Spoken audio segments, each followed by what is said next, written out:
Welcome, everyone, to Circuit of the Americas. We are glad you are with us for what should be a very fun and exciting race here. For the first time, HTL is in Austin, Texas tonight.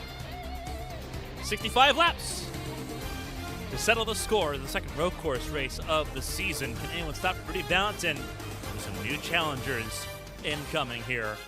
It's HTL and ABN Mondays. And all continues next.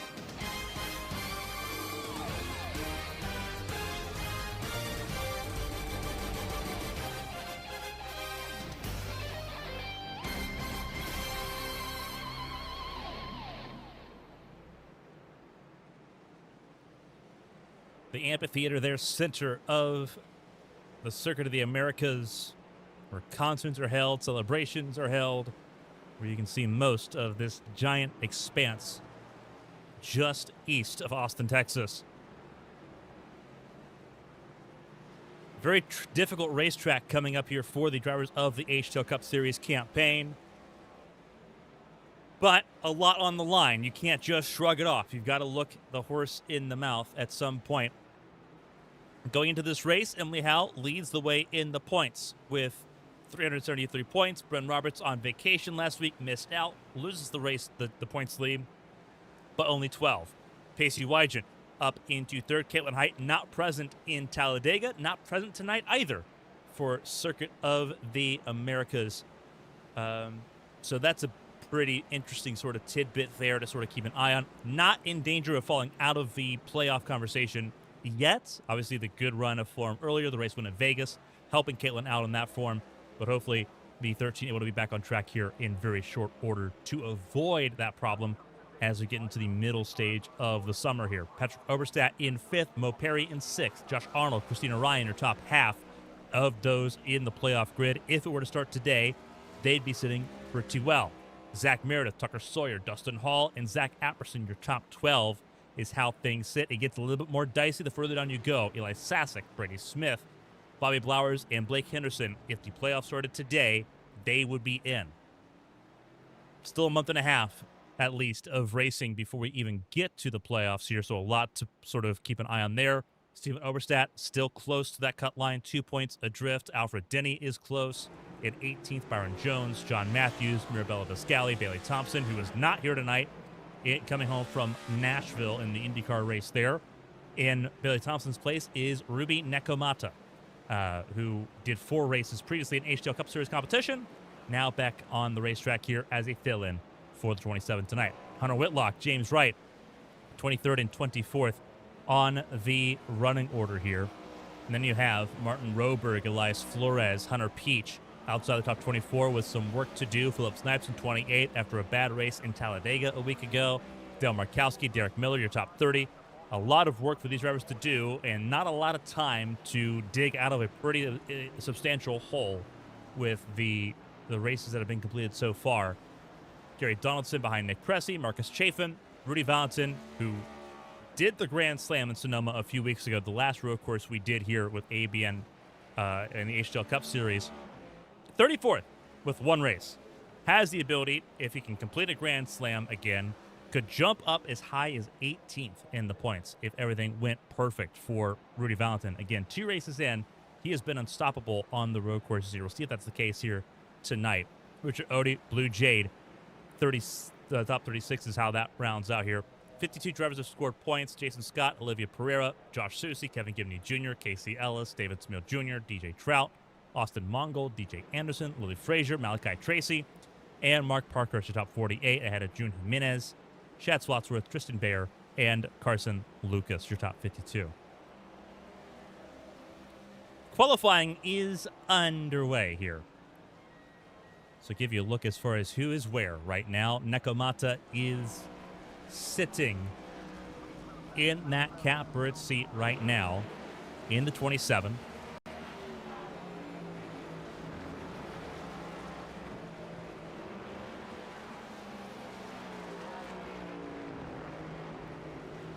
They're from Los Angeles, California.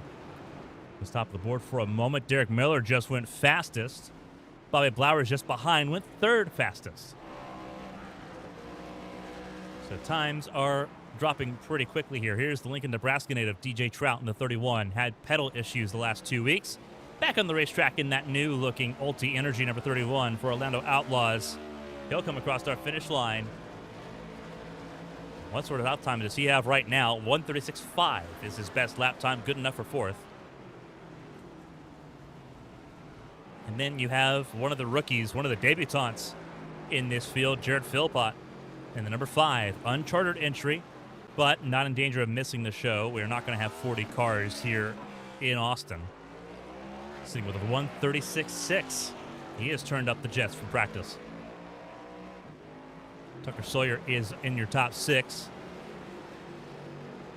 2 days away from potentially being ABN World Champion. If he can close out the ABN Champ Car World Series campaign.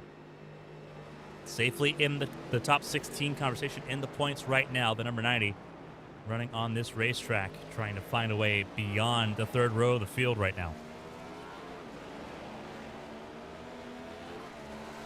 We have yet to see Rudy Valentin on the racetrack here with a lap time. You see his out lap, his warm-up lap was a 2:06.080. He is the driver spotlight tonight. He is a road course ringer by trade in the HTL Cup Series competition. 4 starts, 3 wins. He's been on pole 4 times. He's led 67% of the laps in his HTL Cup Series career. That is 2/3 to the nose.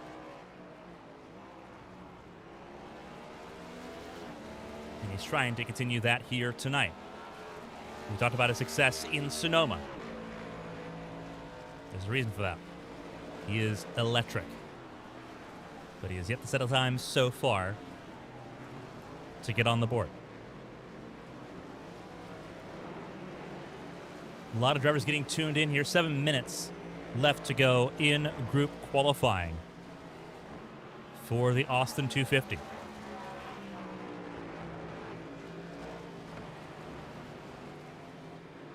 Reminder of some of the cars that are being used for this right now. This is the full horsepower setup for the 7th generation Cup car.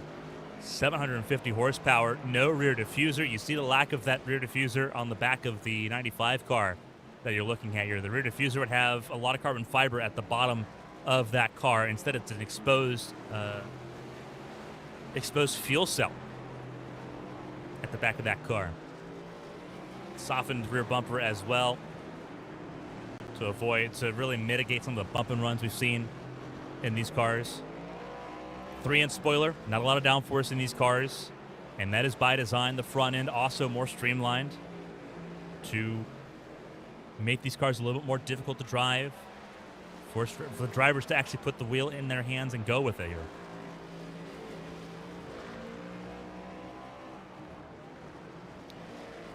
Most everyone in the field, if you're not a road course ringer, you're looking forward to the races after tonight. Crown Jewel race next Monday, ABN's 8th anniversary. We celebrate it in HTL with the Brickyard 400 on the 27th, and then we kick off August with the Team Conti 400 in Nashville before we head to Michigan, Homestead, Miami, and then New Hampshire to end out the month of August there. A lot of good races there. It is a gauntlet, though. Large tracks, short ovals, intermediates, flat tracks. It's all in play here over the next month and a half. And that's before we even get to Daytona and Charlotte, 2 of the bigger races on the calendar.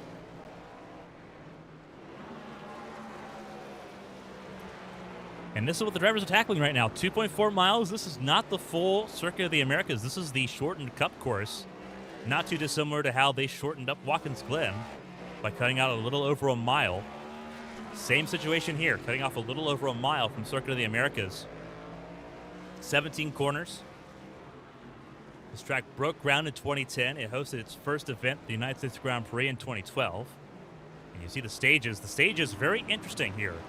25 and 50 on the stages. I feel like that is incorrect, but we'll go with it. This is a 65-lap race. So we were believing it'd be lap 16 and 32. But that could be a little bit different. We'll go with that number for right now. If that's the case, there will be pit stops in both Stage 1 and Stage 2.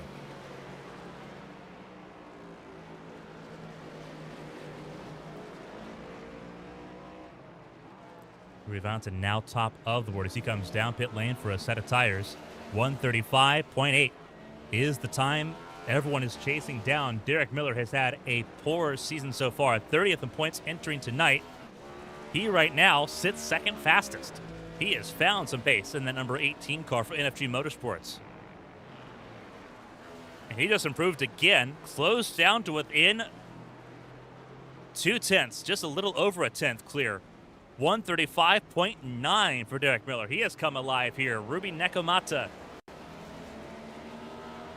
for the 27, sitting in third. This is a full lap, and it was a warm-up lap for Ruby Nekomata, and the 27 will stay third fastest at the moment. Blauer's in fourth. Back on the racetrack from vacation a week ago. 136.24. This is an out lap now on a flying lap for the 34. Again, sitting in the top 5 at the moment, as is debutant Jared Philpott, who is on pit lane at the moment. I believe his time is done. Less than 3 minutes left to go. You need 3 minutes to go. He's going to leave now, and I don't know if that's going to be enough. He's going to reset. I think he is done for the session. But we'll wait and see. Obviously, if he doesn't leave here within the next 30 seconds, he might be done. He has just been passed by DJ Trout, who has gone up into the top 4 with a 136.425.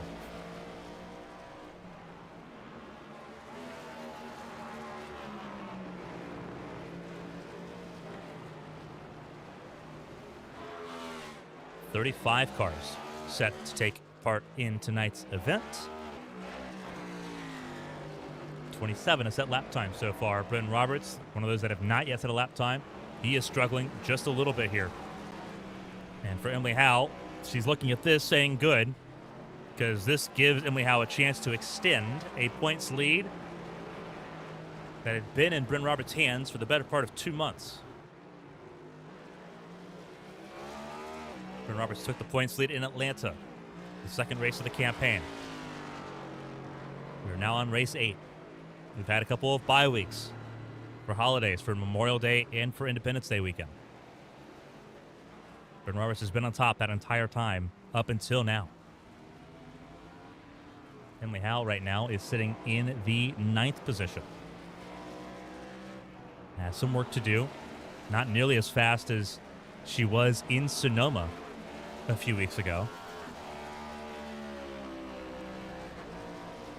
But also still getting up to speed. Best lap just came up on the board, a 136.9. Still 9th place, not enough to gain on the cars in front. But that will do qualifying in for those just now finishing. They are not going to do another lap. Good throwback scheme. Another Ulti-Energy car for Byron Jones in the 24. Very reminiscent of the 2008, 2009 DuPont Chevrolet from Jeff Gordon.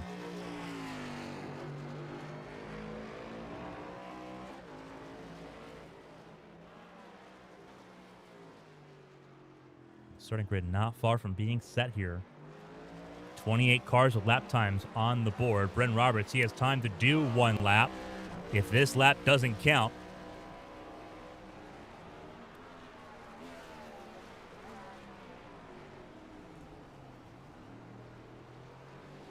his last lap was an out lap, so this lap will be his only chance. He's got to get it right.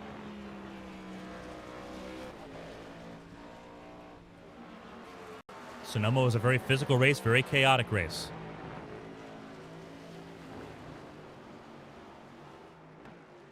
Expecting similar here in Austin.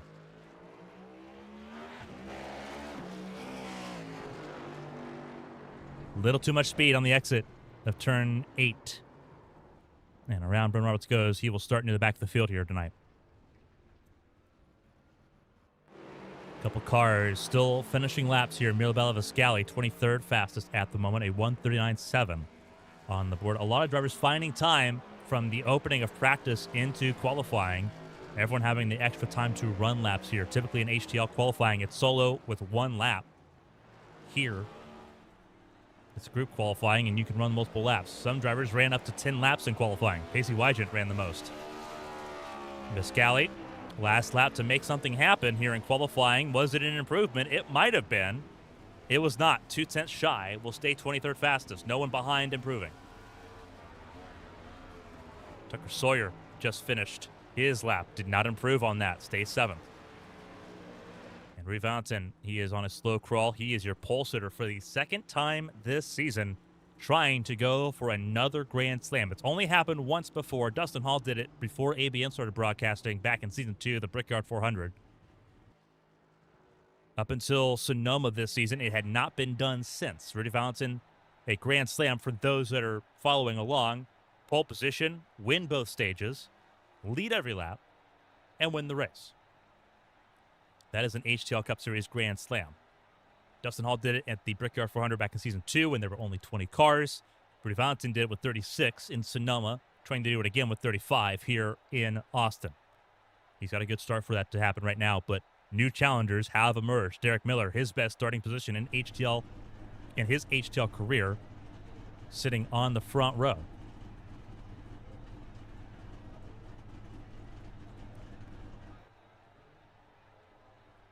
But the Puerto Rican, Rudy Valentin, top of the board for the second time this season, in the 5th time in his career.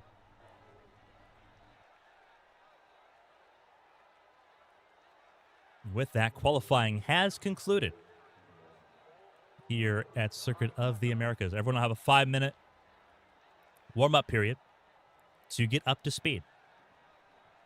And while we have that 5-minute period to get up to speed, I want to take a second to shout out some of our Premier Tier patrons over at patreon.com/ABN Studios.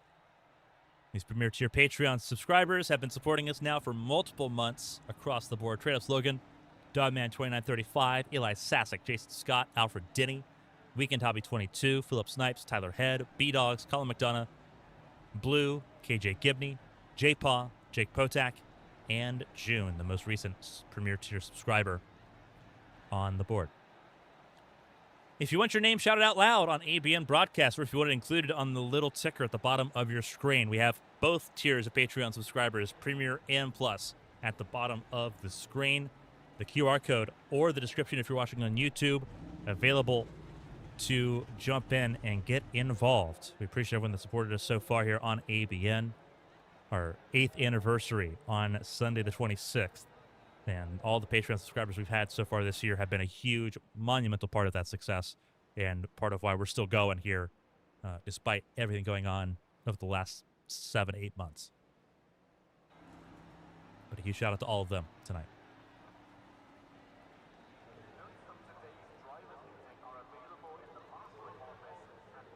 Less than 5 minutes until we get to go over the starting grid here.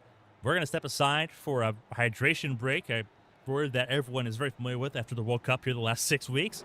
But we are out of refreshments. We're out of fluids here in ABN Studio. So we're going to grab ourselves some drinks and get ourselves ready to go because it is still pretty warm in South Central Ohio. So stay with us. Enjoy the sights and sounds from Circuit of the Americas, and we'll be right back here in just a couple minutes.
And we are back just in time for the starting grid for the HTL Austin 250.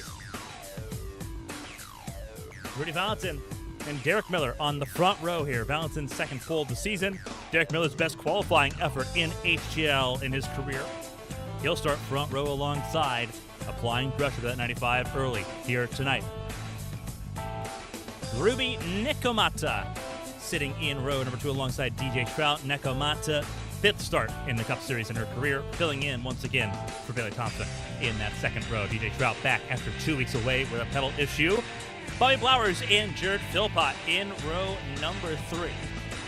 Bobby Blowers back from vacation. Jared Philpott making his debut as a road course ringer in that number 5 for Orlando Outlaws. Teammates occupying that 3rd row.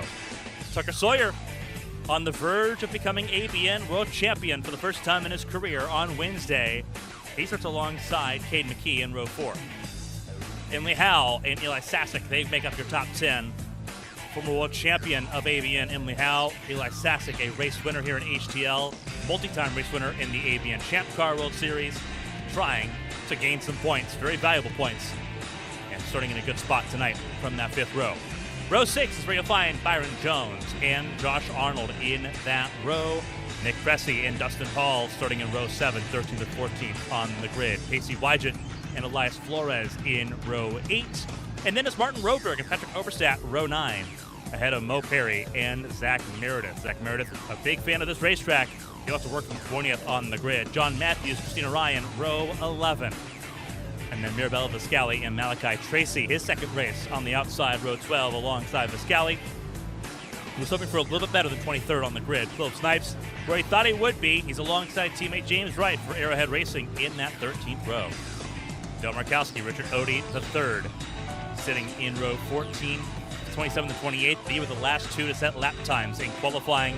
June Jimenez, Stephen Oberstadt, row 15, did not set qualifying times. Neither did Zach Apperson or Hunter Keach.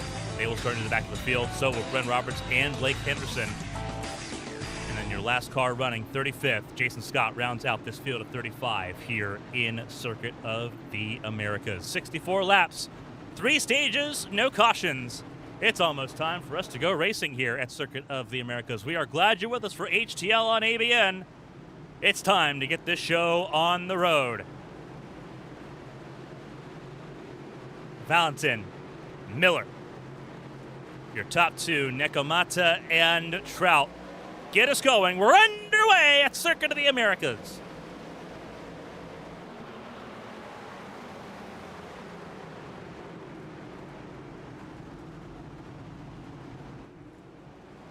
Everyone trying to get through turn 1 cleanly. Everyone was afraid of turn 1, and they largely got through that okay. A couple of issues further back.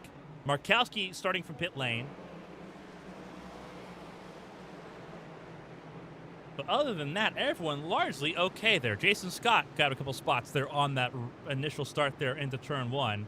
And Tucker Sawyer's had an issue. He has spun. That's turn 8 for Tucker Sawyer. Everyone trying to avoid clobbering the number 90, who spins from 7th on the grid. He drops down to 33rd, and now he's got all the work to do. A lot of shuffling right now going on. Patrick Oberstadt, has he had an issue? He might have. He did. He went wide in the heavy braking zone before the amphitheater.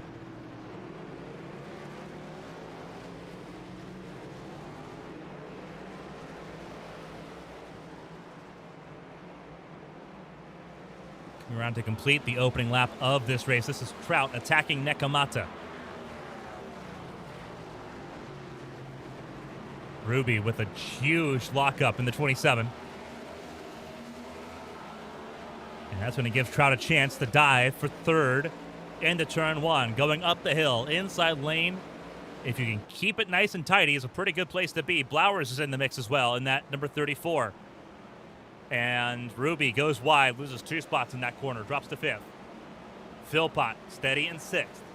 Eli Sasek down in 8th right now. He's gained 2 spots. Emily Howe still where she started in 9th. Byron Jones up a spot in 10th. Dustin Hall up 3 spots, 11th place. Not a road course guy typically. found some pace from practice to qualifying and is now capitalizing on the timidness of the field early on to grab some early positions ahead of Pacey Wygent and Elias Flores. Josh Arnold down 2 spots. Contact with Flores, and they both go around, and that's a roadblock.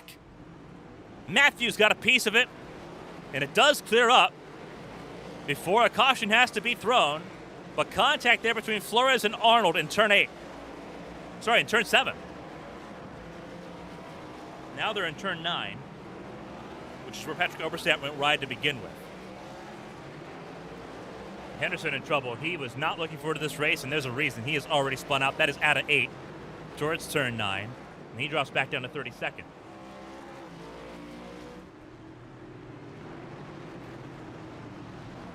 Everyone's struggling here. More trouble. Snipes and Henderson. Snipes and Henderson involved here. Not sure what's happened. We have some significant contact here. Let's take a look. This is a little too high above here. Let's take a look from a closer camera.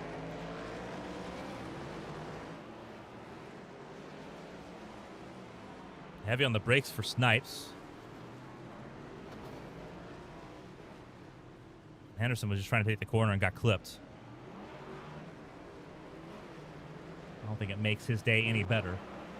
Both of them struggling and now at the back of the field.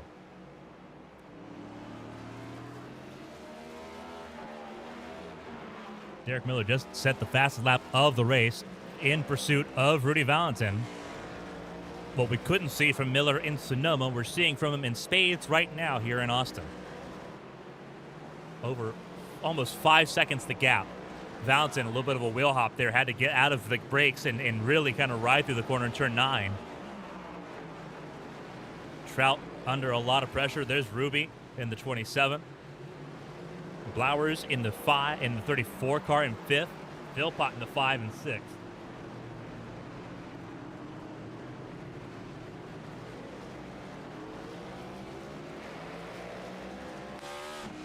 On board with Emily Howe. Up 1 spot from where she started. Having gotten that gift from Tucker Sawyer in his spin.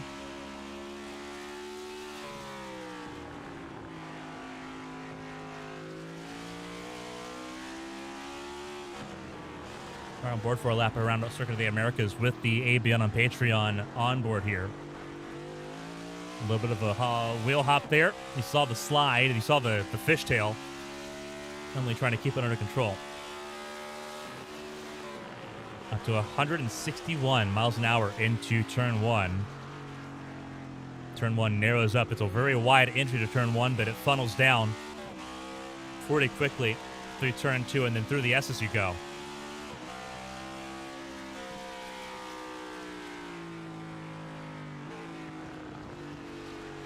I think fell off the line there in the S's. Tried to course correct it there.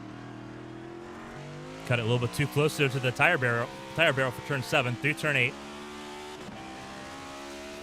And now down towards turn 9 of the 17 turn road course.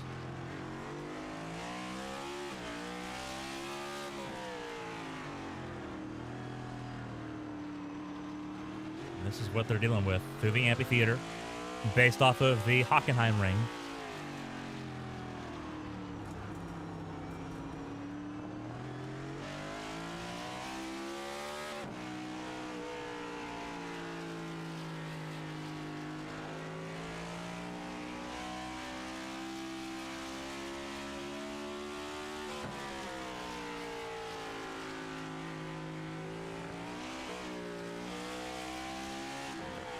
Everyone's still trying to get comfortable here. This is a track not many people have run at before. Not heavy in people's libraries as far as where they would come and run and do testing. But that's a full lap around Circuit of the Americas.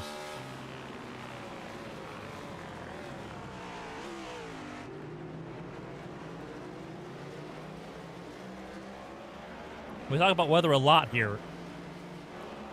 With racing, temperature is super important. Track temp, not as bad as it was. It was 104 degrees earlier on this evening. It has dropped down to about 89, 90 degrees, which is a lot more bearable. These cars will have a lot more grip than they did in practice, which is a good thing. These drivers are learning in tough conditions, and the conditions have improved from practice to qualifying to the race.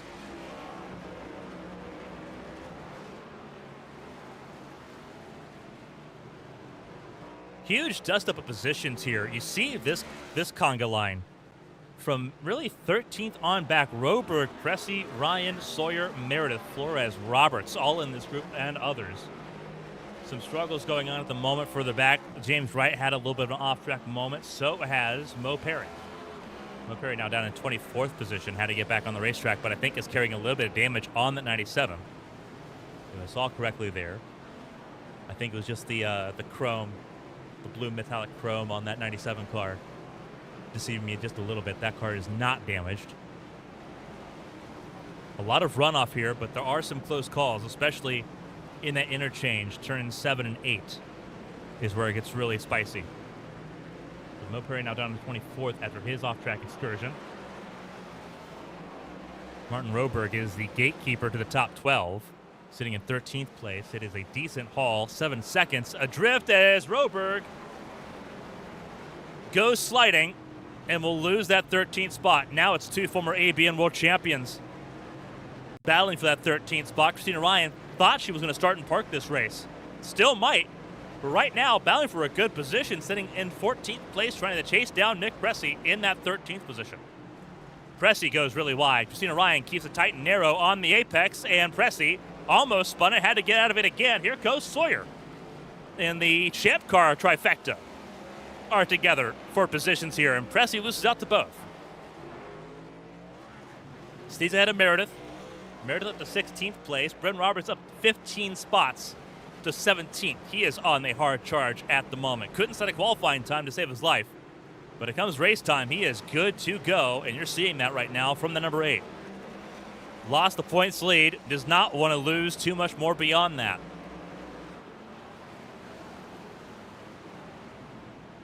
Tucker Sawyer, Christina Ryan battling for that spot. Christina Ryan had 13th for just a moment. Tucker Sawyer took it right away.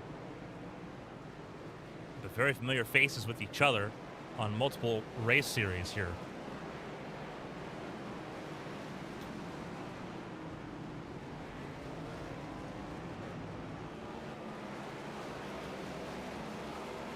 More trouble further back, it looks like. Trouble for Eli Sasick, potentially. He's dropped down to 10th.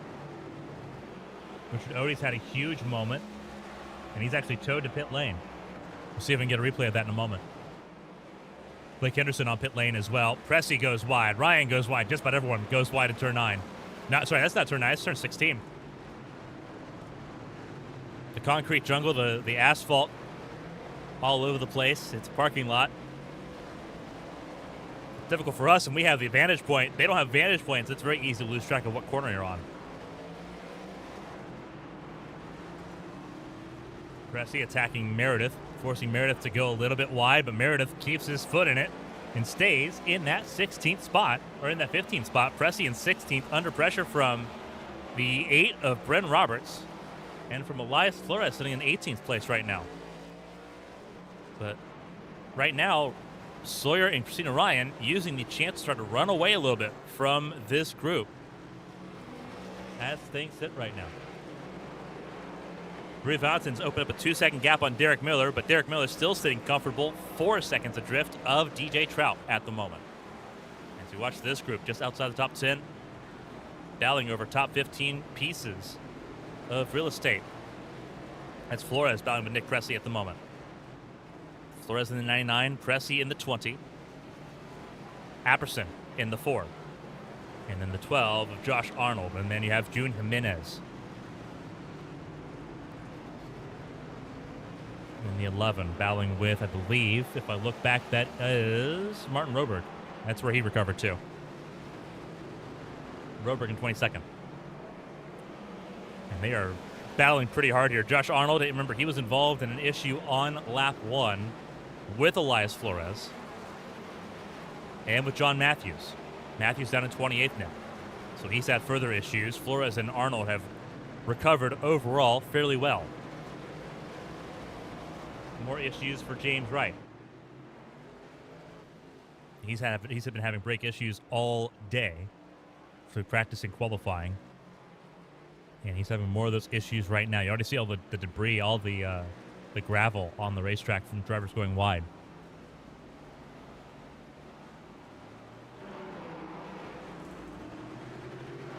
Meredith trying to keep Bren Roberts at bay. And unfortunately, he shoots himself wide in the S's, and Bren Roberts will say thank you for that free position. And now Bren Roberts will target Christina Ryan. The 8 and the 80 will tango for that 14th position on the racetrack. Tucker Sawyer trying to recover. Remember, he spun from 7th on lap 1, trying to get back to the top 10. He's got to chase down Dustin Hall, 6 seconds ahead to do that. Focusing in on a close battle here in the top 5. Miller, Trout, Blowers, Philpott, and Ruby Nekomata all in this conversation. Getting around, I think, a lap car. Believe that is Odie that they're getting around. Indeed, it is Richard Odie that they're getting around right now. He is letting all the leaders go on through without any issue. Got behind Emily Howe, who sits in 8th, and will slot back in line.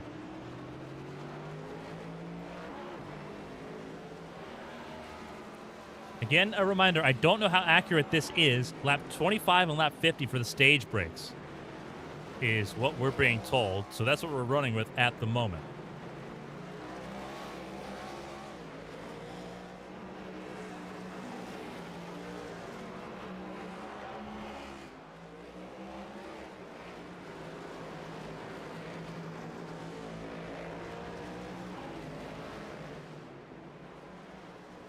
Trouble for a few drivers here. Malachi Tracy, this is issues coming to pit lane for the 35.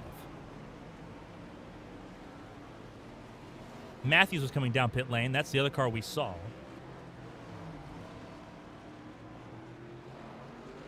Everyone having a little bit of issues here. First pit stop's underway for some. I'm assuming that is damage based and not based on strategy calls here. This was going to be a 2-stop race, it looks like, by most accounts.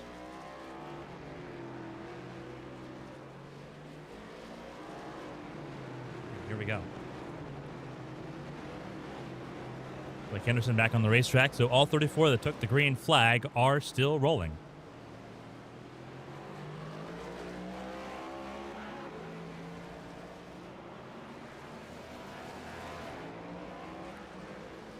Battle for position between McKee and Howe for the 7th spot. And Howe not able to make anything happen there. Trout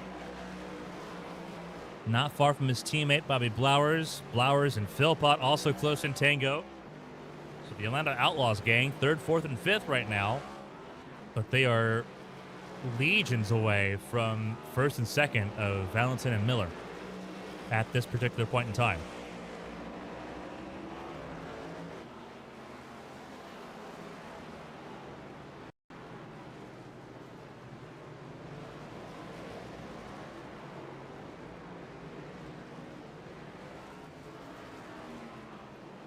There's Valentin at the moment. Your race leader, we've not seen him much of this competition, but here he is.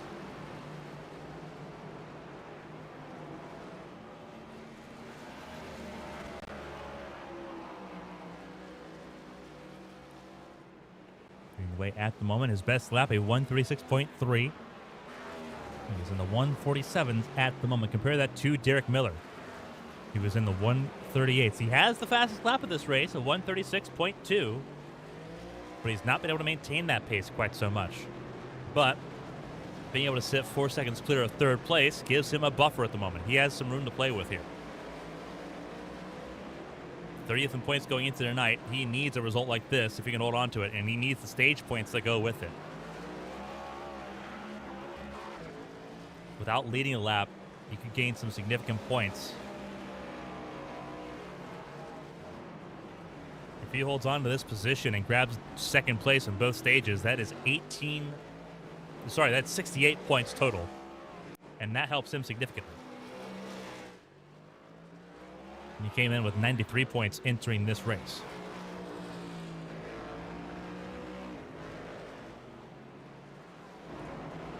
June Jimenez, 2nd race for Arrowhead Racing in the 11. Right now working on Zach Meredith, who's had some issues. Dropped down to 20th, and this is the battle for that position. Just ahead of Zach Apperson. Jimenez forced Meredith into an unplanned error. And Jimenez now up to 20th. Biscali back where she started in 23rd. Is trying to stay ahead of Patrick Oberstadt, who likewise is just trying to survive the road course here. But those are some of your battles right now. Nick Pressey under pressure from Josh Arnold for 17th as well. There's some pretty big position battles down the order. And Pressey a little bit heavy on the throttle. Had that tank slap. Put Arnold right on his bumper.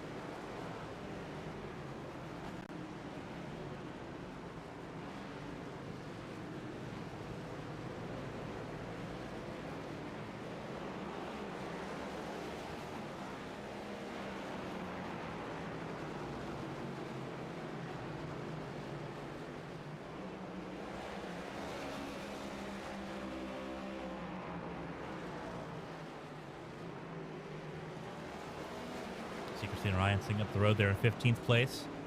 Couldn't quite hold back Bryn Roberts. And now we'll have a mirror filled with Elias Flores and Nick Pressey.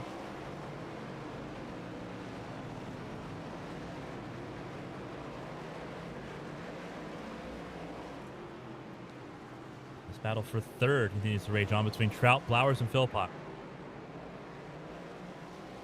Valentin beginning to find his element. He is beginning to pull time on everybody once again. He's going to try to repeat what he did at Sonoma. Going for the HTL Grand Slam. Only Valentin and Dustin Hall have done it once. Valentin can reach rarefied air by doing it more than once. See if he can.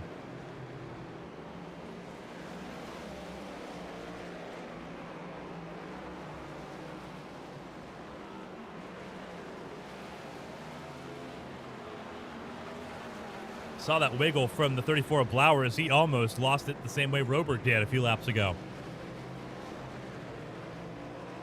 You can tell they're still pushing here. Despite sitting safely top 5 at the moment, they're wanting every position you can get. A little bit of latency there for Blowers as Philpott looks to the inside. The debutante goes for 4th. Blowers going to try to over-under him. He can't quite get to him. So Philpott the 4th, Blowers the 5th. Nekamata in 6th, McKee 7th, Powell 8th, Jones in 9th, Eli Sasek in 10th. Everyone chasing down Rudy Valentin and Derek Miller, your top 2, have checked out on the field so far in these opening 13 laps.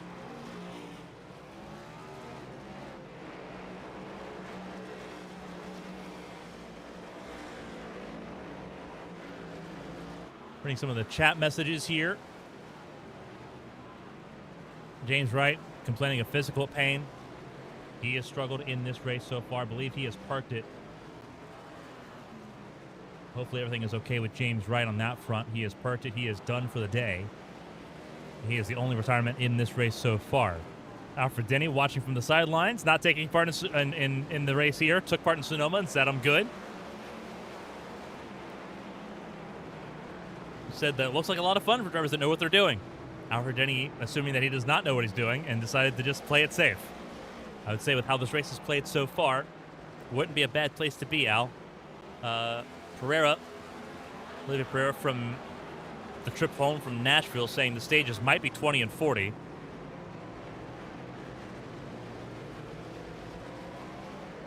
The stages are a guessing game. We're going off of 25 and 50 because this was the information we were referring to in the stages. This is the information we were given at 5 p.m. today. Again, it doesn't seem correct, but we'll operate based on that. And if it's wrong, it's wrong.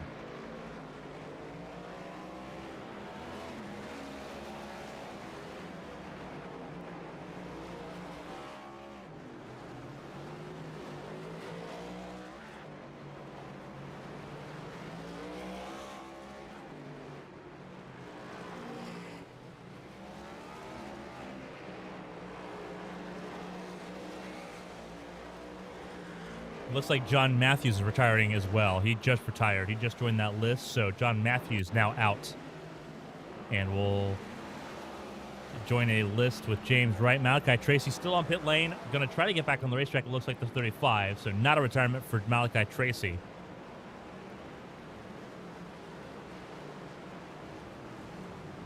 The 31 cars currently circulating on the racetrack. Henderson already well down the running order at the moment.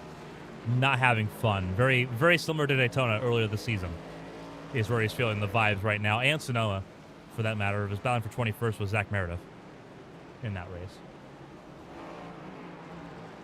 Al in that chase for 7th once again.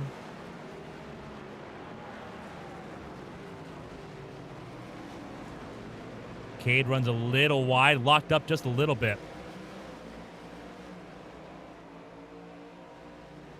No love lost between these two. None of it based off of HTL events. All of it outside of HTL. Emily sends it in deep into turn 1. You see the glowing brake rotors. Pretty heavy sin. A little bit of latency from McKee. But it's not enough to force Emily Howe to give the position back. Emily Howe up to 7th. Now can she hold it through the S's?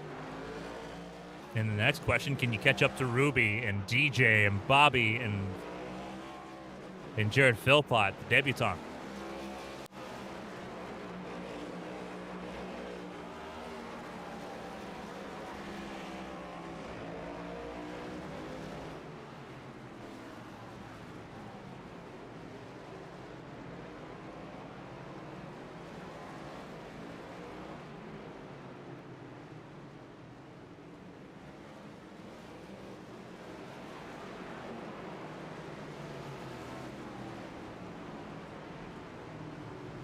Nice, a lap down now after making a pit stop.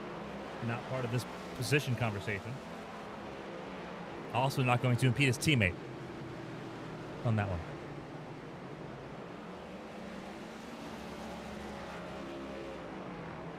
Roberg having another issue, it looks like. That was entering turn 7 through turn 8. There's Pressey behind him. And there's trouble once again for Roberg. Is there rear damage on the 60? That looks like a fishtailing number 60 car. Did he clip the inside of turn 8?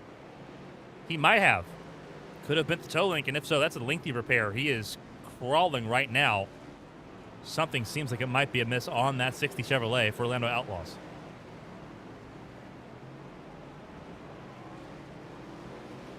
Jared Philpott's had an issue, and that is in turn 1.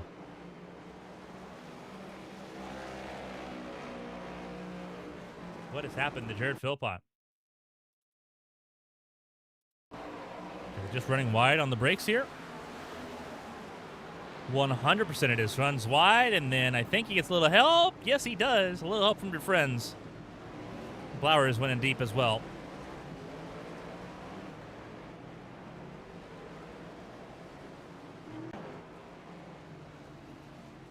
So Philpott down to 8th.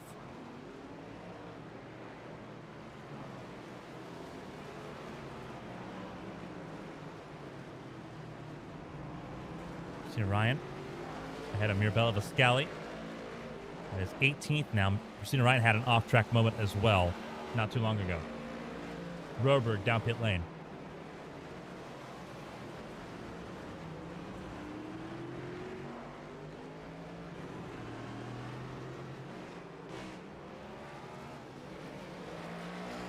Field is spreading out a little bit as pit stops are underway for the first time for most of the field.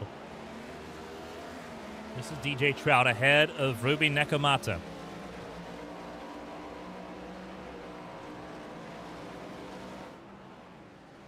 Stephen Oberstadt running wide, letting them go through. Very aware of where the leaders are at right now is Stephen Oberstadt. Just trying to collect points and move on to the Brickyard in 7 days. Smart move. Not your fight. Just stay out of it. They are almost 7 seconds adrift to Miller at this point in second. Viscali right there on Christina Ryan as they go through the final sector of the racetrack here.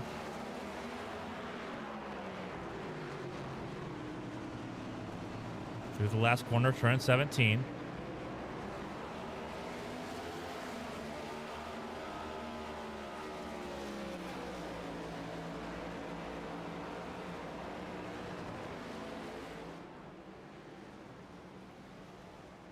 Contact there with Pressey. Pressey trying to get around Henderson. And it checked everyone up there. Christina Ryan now with some front end damage. Joining the club there. Pressey really slow through the S's, and Christina Ryan.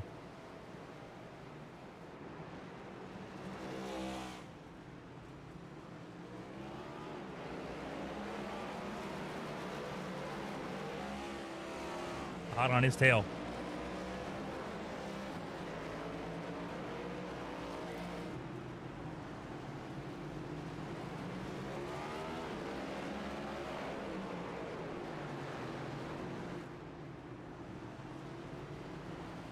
This is going to be very interesting. A little bit of contact already.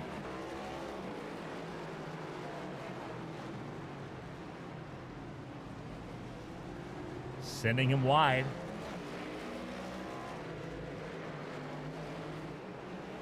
Pressey relented and got out of the way there. But obviously some animosity there between Ryan and Pressey. Pressey not drawing a lot of fans.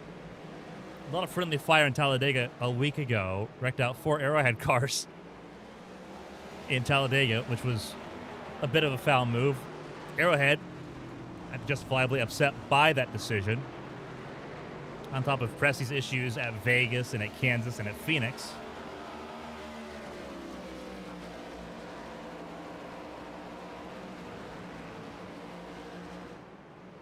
He has drawn the ire some in recent weeks.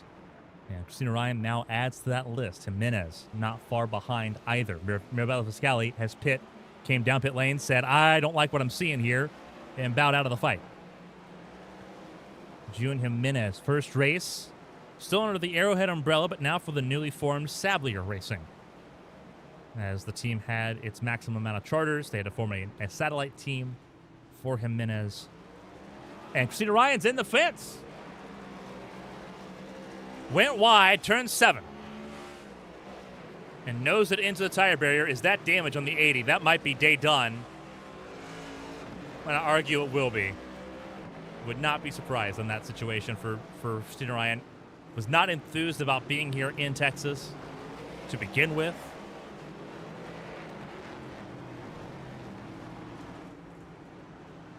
I'm not seeing any more significant damage than what was already there from the contact earlier on.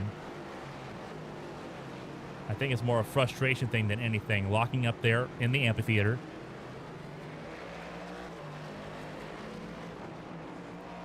Meanwhile, we do have a legitimate battle here for the top 3. Podium positions up for grabs. Here you go. Emily Howell's in this conversation as well. That's the 3rd car in line. I thought that was a lap car, and that's Emily Howell on the lead lap. Battling for 3rd with Nekomata and with DJ Trout. So Ruby out in front of this group in 3rd. Trout in the middle. Emily Howell in 5th. All of them battling for podium places. And your points leader trying to open up a pretty substantial gap there for that.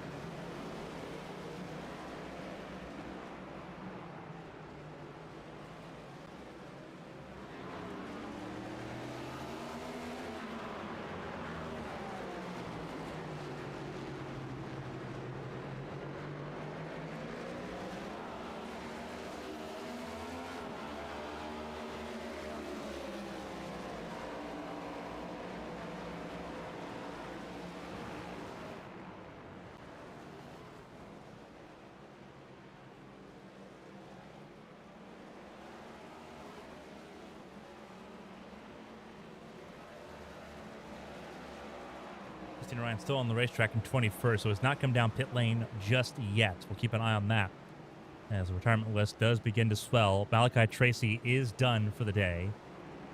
So we do have a few retirements now officially. Martin Roberg, John Matthews, Malachi Tracy, and James Wright all out. 4 of the 34. 30 remain.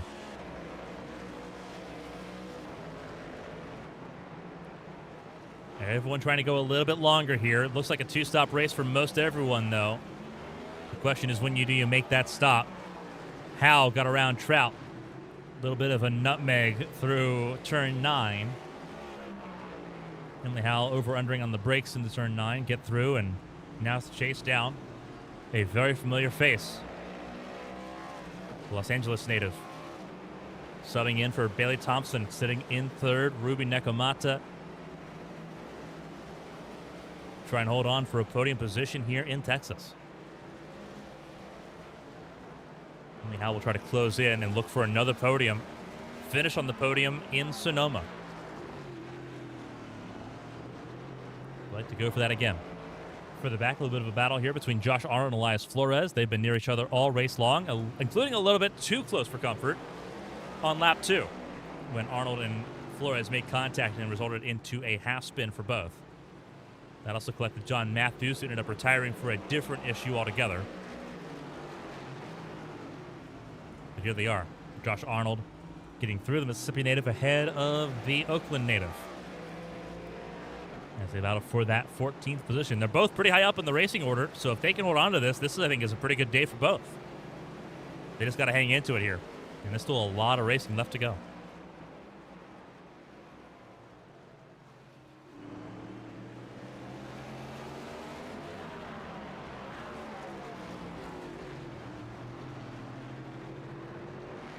Alfred Denny responded. 100% Alfred Denny's like, I don't feel like doing this. Also didn't have access to Circuit of the Americas, so didn't think that we'd be coming back. You might be right on that. Didn't want to worry about wasting the money that we took over. But that's a fair shout. That being said, it isn't just a cakewalk for Rudy Valentin. He does have to worry about Derek Miller. Miller has had the fastest lap of the race, but he has not had the consistency of Valentin. That being said, lap traffic will become a factor later on in this race for the race leaders, and that could be an equalizer.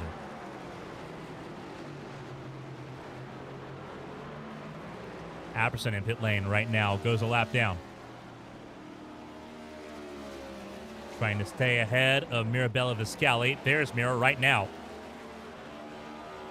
and might be able to beat Apperson out of pit lane. There you go. Viscali to 22nd, gets ahead and will gain more spots as more pit stops take place for the first time tonight. Markowski getting out of the way.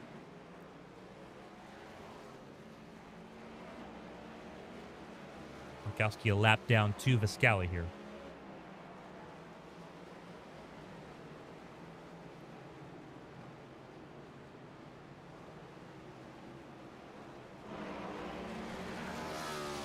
A little bit of contact there for Emily Howell, a little bit of damage on the front end of the 15 car as she tries to roll in and catch up to the 27. Car spun. Markowski was the car that was spun, I believe. No, it was not. It was Henderson. Henderson was the one that was spun. We saw the red rear end with the red bumper, and we thought it was Markowski. It is Henderson, the body armor 25, that had an issue. And his no good, very bad day continues.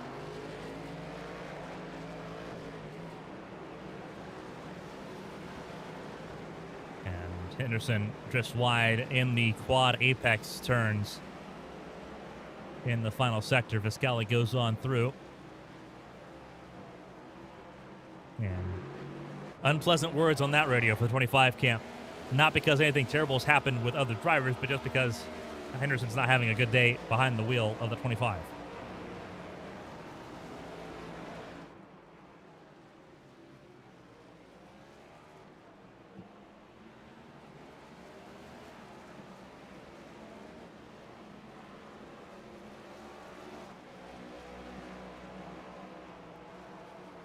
Trout losing touch just a little bit with Emily Howell. A little bit of her second behind at this point. Tucker Sawyer's made his way back into the top 10. Pit stop still underway, so we'll see how things shake out. But Tucker Sawyer trying to recover from spinning from 7th. It has taken him all this time just to get to the top 10, and he still might not actually have it with pit stops looming for everybody. Eli Sasek not going to stop him too awful hard here. Teammates there for Ascent Racing.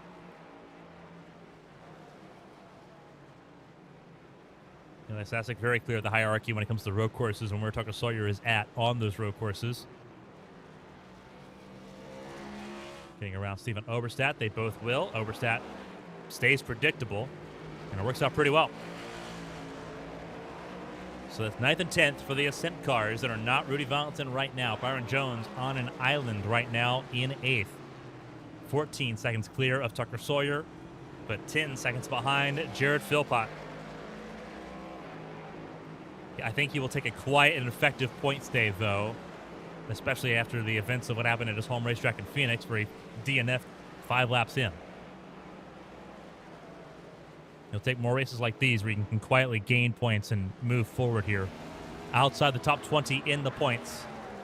Christina Ryan, who came down pit lane on lap 19, still on the racetrack. You see the 80 just behind, trying to get around the 24, who still needs to make a pit stop here.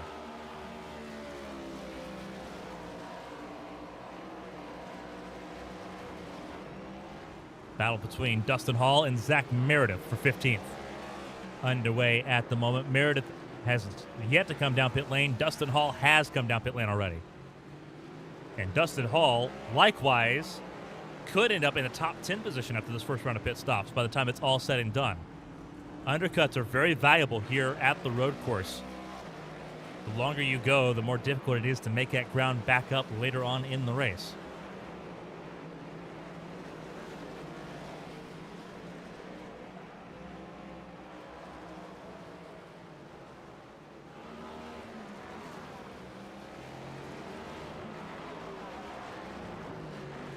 Rudy Valentin coming down pit lane this time. Not far from where Dustin Hall was, but Valentin peels down pit lane this time. How about Derek Miller? Will he come down pit lane too?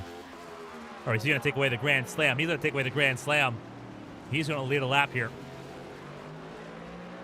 So no Grand Slam for Rudy Valentin.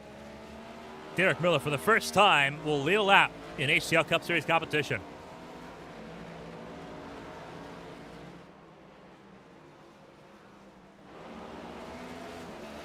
Ruby Nekomata staying out as well, the 27, up to the 2nd position, but needs a pit stop to make as well. Same with Emily Howe and DJ Trout. But more of your leaders beginning to come in. Jared Philpott down pit lane now. The 5 is on pit lane and underway.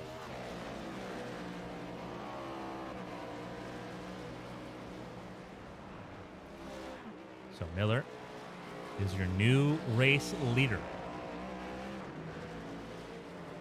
See what his pit stop looks like when he gets to it. Again, look at his times. He has dropped down to 139s. His fast lap, a 136, though, is a pretty bit clear of Rudy Valentin's. And that's with damage. He's got some damage on the side of that car, the driver's side of that car. So he's made contact. I think that's out of turn 7 where he's made contact.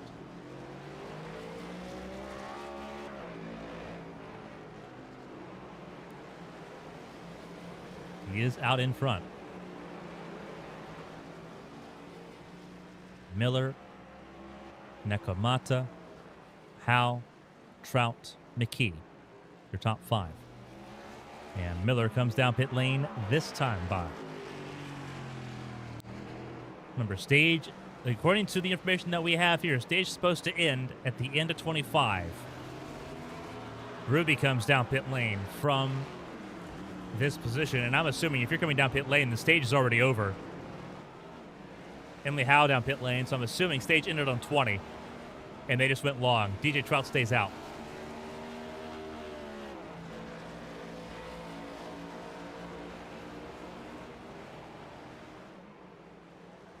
So Trout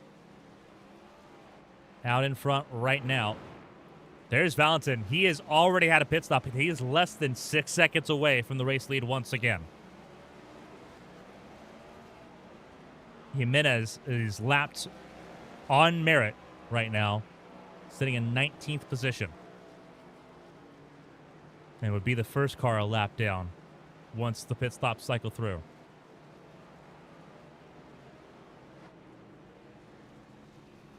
And Howe leaving pit lane right there behind the 27. Miller stays clear and looks to stay clear for that 2nd position right now. That is so desperately needed.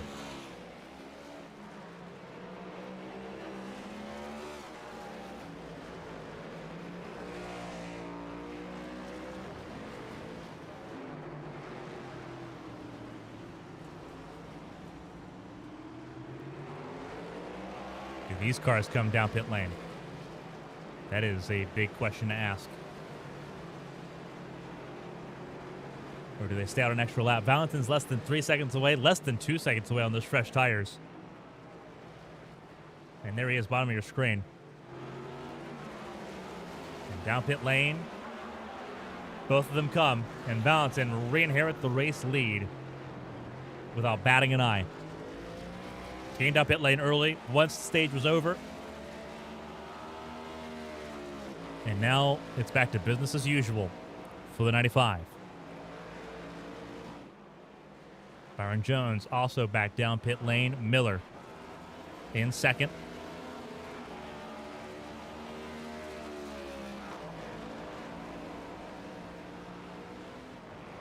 He is still sitting comfortable at the moment as well. Emily Howe on the racetrack here. Trout and company about to leave pit lane. Not in time. Emily Howe up to third. It is going to be a race to the exit of pit lane here. Cold tires, the 96 and the 31. Warm tires, 27 and 5. Here we go.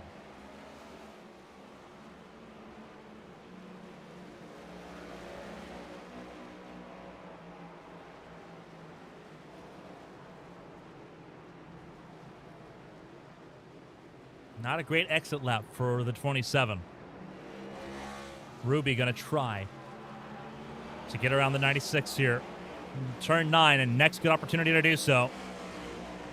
Get heavy on the braking. There you go. Telegraphs it to the inside. And the 27 grabs the apex, squeezes the 96 wide, and now has to worry about the follow-through, which is covered off. But here we go. Ruby stays on the inside lane here through the amphitheater.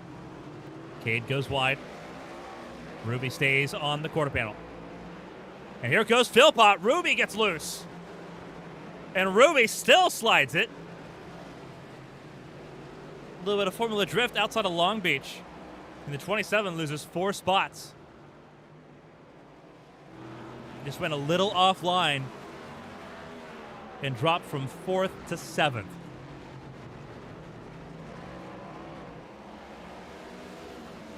And Trout spins. 31 spins out of the last corner, out of turn 17. And Trout down to 7th now. And now on an island.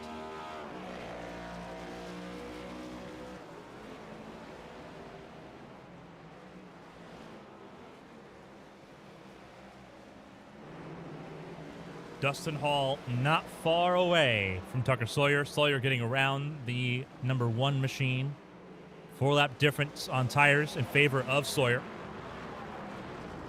But I think if you told Dustin that he was on the fringe of the top 10 and sitting safely top 12, I think he would be tickled pink.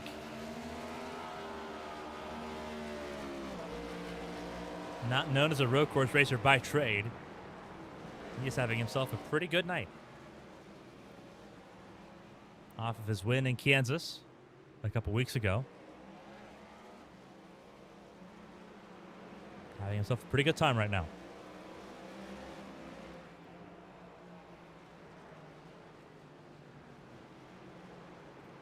Battle between teammates, it looks like, here between Flores and Sasek. This is for 14th and 13th. Flores in that 13th position right now as they roll through the S's.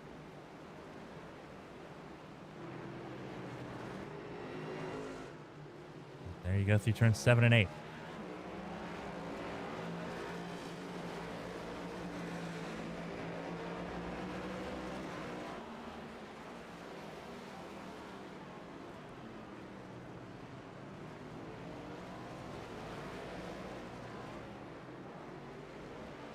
Justin Ryan in a battle right now with Zach Meredith. That is for 18th place on the racetrack. Mirabella Viscali in 17th, just up the road as well. But it's these three on an island. And Meredith tags the wall and missed the tire wall, too. That was concrete that he tagged in that number 2 car. And Christina Ryan smells blood in the water. A little too deep there in turn 9. But Meredith's not going to fight that. I think he's got suspension damage now because he gave up that position pretty early into the corner. He's battling it back now. Casino Ryan's still going to have to battle him for it.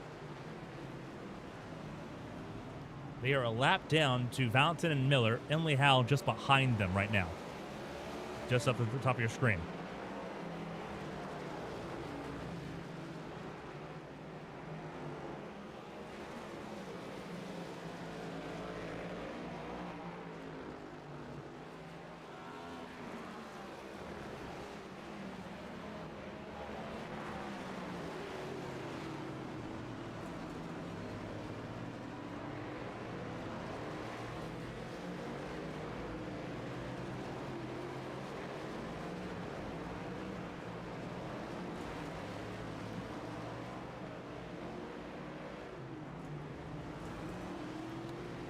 Approaching the halfway point, end of lap 32 is halfway.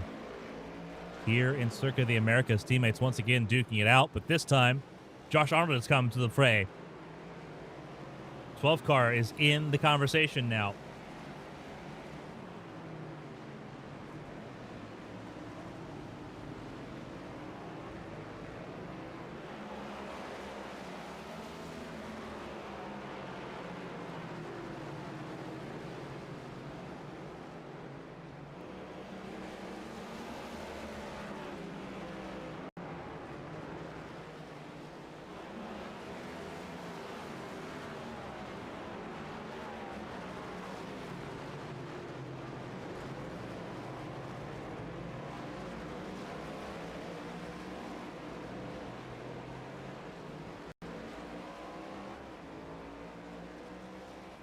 Sort of analyzing the way we're looking at things right now.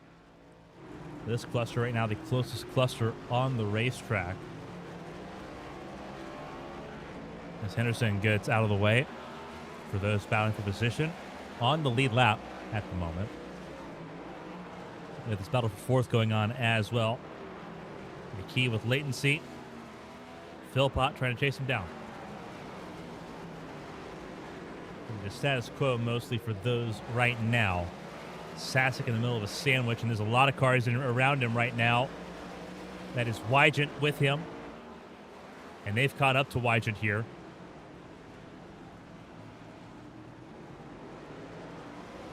And then ahead of that is the 3 of Steven Oberstadt, who is not in the conversation. You see him letting everyone go by.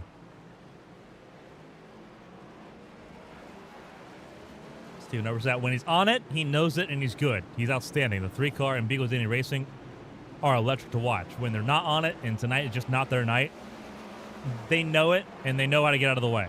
And Steven Oberstadt, I think, being the poster child for courtesy when it comes to road course racing, just staying out of the racing line, staying out of the way, letting people go through. Doesn't have to. There's no part of the rule book that says you have to do that. Steven Oberstadt, very much one of those drivers that treat me the way I would treat others the way I'd like to be treated. He is very much the firm motto there. He'd love for that to be the case when the other shoe is around. But you're not going to see that on the road courses, I don't think.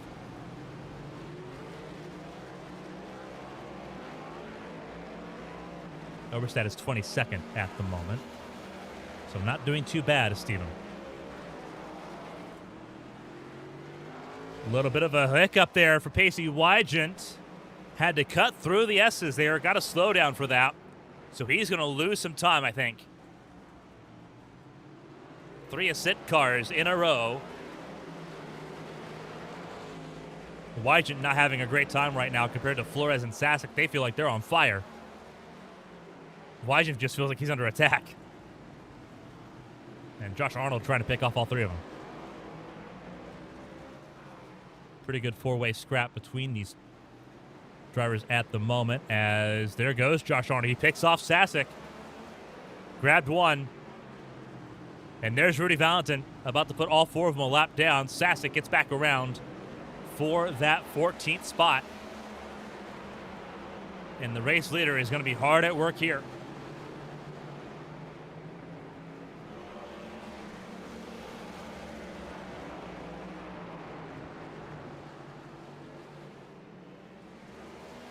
Everyone runs wide from turn 16 to turn 17.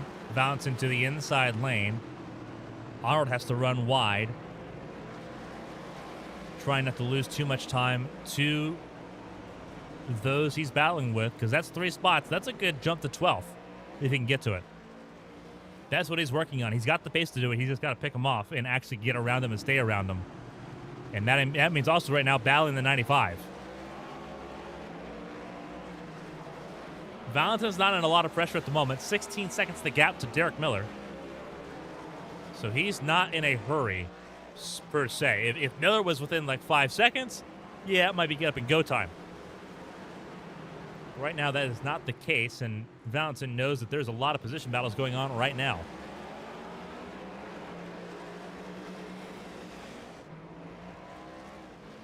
'27 of Ruby Nekomata has come back into this conversation. Philpott in 5th, Nekomata in 6th, McKee in 4th.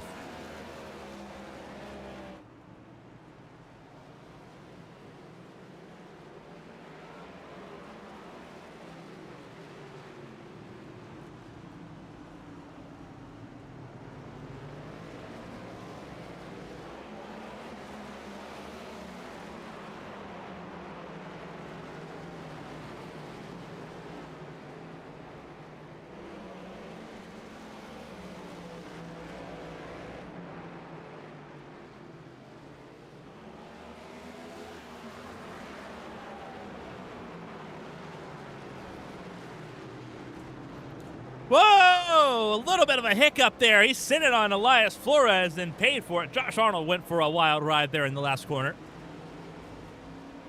Getting a little impatient was the 12, and he paid for it himself. And now he's got some work to do.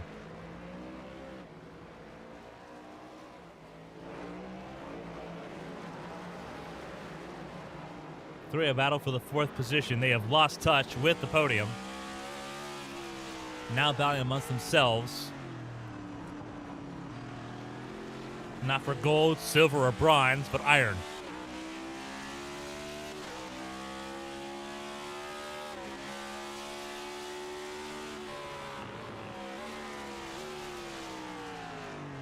On board with the 27.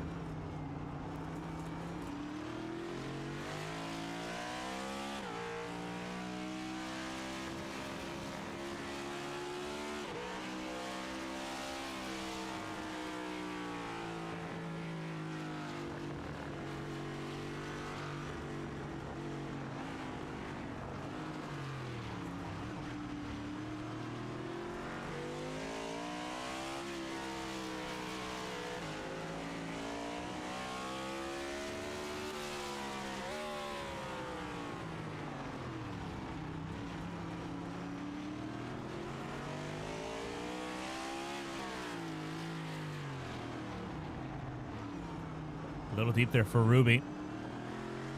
He's kind of watching as they go through the amphitheater section.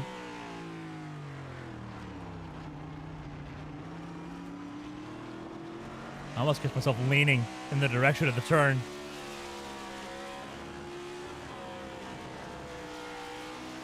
Again, this battle's for 4th, 5th, and 6th on the road right now.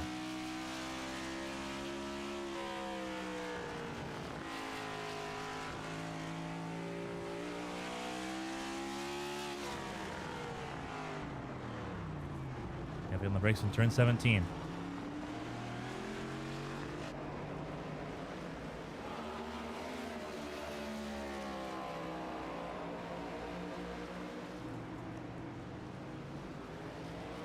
Over halfway here through the Austin 250 here in the HTL Cup Series. Rudy Valentin out in front comfortably. 16.5 seconds is where we find him. Has not set the fastest lap of the race. That belongs to Derek Miller, but has had the consistency that no one else has been able to match in this race so far. And there he is. Looking for his 4th career HTL Cup win in his 5th start. He has had an electric run so far in HTL. And we know he's got at least 4 more races in him this season. No Grand Slam, but it's not going to stop him from getting maximum points. He scored 89 in Sonoma. Has a chance to score 89 again. Derek Miller sitting in second. NFG Motorsports looking for its first podium this season. Derek Miller started this season with Arrowhead Racing. Did a driver swap with Mirabella Viscali. Viscali to the 16, Miller to the 18. And here you go.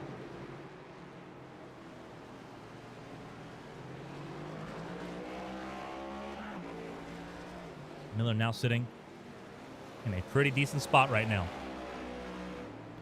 Emily Howe in the number 15, sitting third at the moment. Charlotte native, almost 4 seconds clear in that podium position. Points leader has done a great job so far today, navigating the madness and now finding some clean real estate to make things happen. You got Ruby Nakamata in the number 27 for Tombstone Motorsports, filling in for Bailey Thompson, the LA native, sitting right now in that 5th position ahead of Jared Philpott, the debutant for Orlando Outlaws, in that number 5 as things currently sit. DJ Trout sitting in 7th. Had a hiccup after his first round of pit stops, and it has left him in 7th with a 11-second gap to try to carve back in. Easier said than done. Byron Jones in 8th. Excuse me for that. The Arizona native sitting not far ahead of Bryn Roberts, but he's been on an island most of the race, so I think competition would help do some good for the number 24, who has tried to keep himself occupied and focused as he's been on an island most of this race. Bryn Roberts did not get a set of time in qualifying, started near the back of the field in 34th position, now sits in 9th position. He has made his way to the top 10. Not good enough to get back to the points lead, but it limits the damage and gives him a chance to get it back at the Brickyard in 7 days.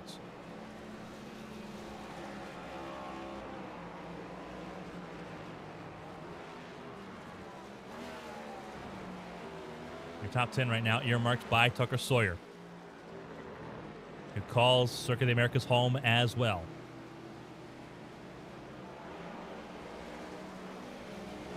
Started this race in 7th, had a spin earlier in this race. I don't see him getting back to that 7th spot. I don't see him breaking even, but a top 10 will keep the momentum in the right direction going into Indianapolis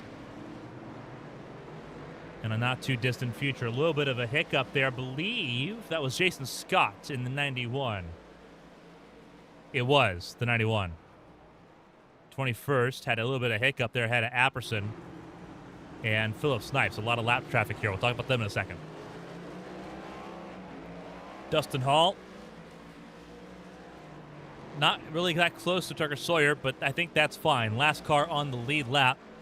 And as we mentioned before, if you had told him he would be where he is right now, I think he would have been pretty happy with himself. 11th place, about to be lapped by Rudy Valentin. That's the car just behind him. He is just focused on his own race. A race winner this season, breaking an almost 4-year winless drought.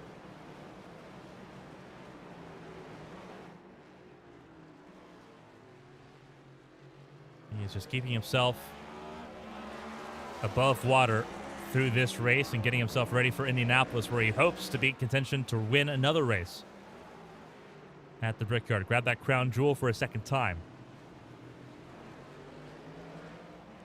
Eli Sasek already a lap down here to his colleague Rudy Valentin.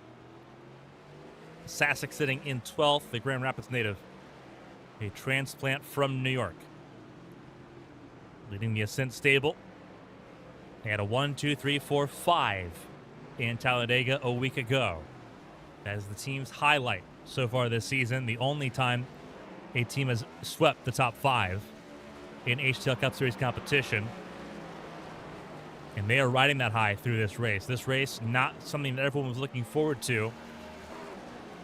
Right now, they're looking good. A win at Talladega They're looking really good right now here in Austin with Rudy Valentin at the front of the field. Eli Sasson can take solace in that, while also sitting top 16 in points and finishing top 12 right now would help him out a decent amount, give him a buffer heading into Indianapolis, a track that has not treated him kindly over the last 3 years. Pacey Wygant had some issues earlier on. He has recovered to 13th place. He is still 2 up from where he started. He started this race in 15th position.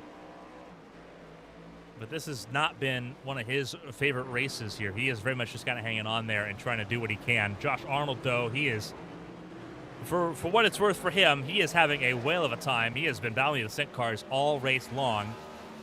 Got around Flores. You see the damage on that 12 car. He has weathered the storm here at Circuit of the Americas, and he has done, I think, a really good job. The Mississippi native sitting 14th ahead of Flores, who is in 15th at the moment. The San Francisco native sitting right now top 15. Not a bad showing for him. He needs more of these results, though, to try to become a contender for the playoff positions.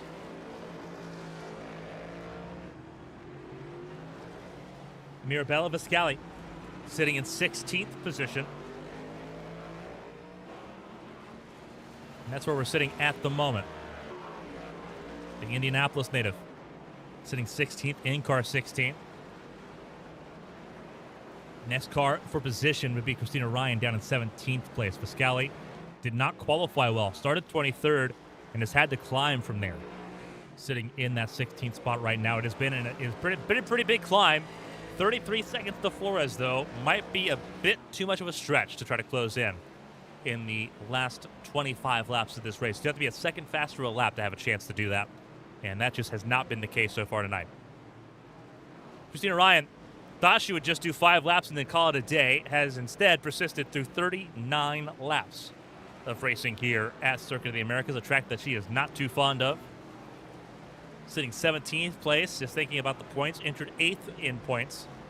Will lose a little bit, but will stay top 10 with how things are looking right now, which is, I think, a positive as we head to the Brickyard next week. A really good slate of races for Christina Ryan. You have Indianapolis coming up here. Then you have Nashville. Then you have Michigan, another really good race for Christina Ryan. You have Charlotte to end out the regular season. In between there, you've got Daytona. You've got New Hampshire. You've got a lot of good races coming up here that the 80 car could shine in. And just getting through this with gritted teeth. And Christina Ryan so far has done that, and I think is going to try to see this race through as much as possible. But Perry, likewise, not having a fun time. Has not had a loud race. It's been very quiet for the 97 of Mo Perry. A couple of spins early on cold tires earlier on this race. It's been very timid since for the Frankfort, Indiana native. Sitting 18th at the moment. Perry started this race in 19th, so he has stayed pretty consistent as he lets the 34 Bobby Blowers go through. And Blowers locks up and goes wide, and so it'll check up Perry and Henderson, who is behind there multiple laps down as well. Zach Apperson, 19th position for the Virginia native for Unforgiven Motorsports. Not one of Unforgiven's best days, with Ryan and Apperson sitting outside the top 15 at the moment. But they're both alive, and they're both still kicking it right now, and that is, I think, a positive I think they can take out of this race here in Texas so far, with 24 laps to go. Apperson started this race down in the bottom 3 rows, started this race outside the top 30, and now sitting 19th, 12 spots gained so far. Another huge gain for Jason Scott from 34th to 20th is where he sits right now. The Joe Show Racing driver brought in because of his road course acumen. He is a sports car driver by trade, so it's not a surprise that he's able to kind of pull out an extra bit of energy and an extra bit of showing here at Circuit of the Americas. Steven Oberstadt, 21st. Nothing negative to say. He's not had a lot of pace, but he knows that. He was just getting through this race because the Brickyard is the eyes on the prize right now. He's been very, very courteous. There's been several that are like that. Steven Oberstadt has been especially courteous so far with the race leaders in this race. We'll see that again here as DJ Trout approaches and tries to get by him here. That Oberstadt's just not going to get in his way. Doesn't have to do that, but has done it out of kindness, and I think that's been a huge. I think that if you need to gain brownie points, that's a quick way to do it. And I think Steven Oberstadt has had a lot of brownie points scored, not only for this race as you see right there, but also he did the same thing at Sonoma a few weeks ago as well. So this is his MO for the road courses: survive and tackle the tracks that you know you're good at. Indianapolis is on that list. Philip Snipes, likewise, just trying to keep it on the island here in the 17 car. And he's also trying to let the leaders go on through here. That's why he's running off track at the moment.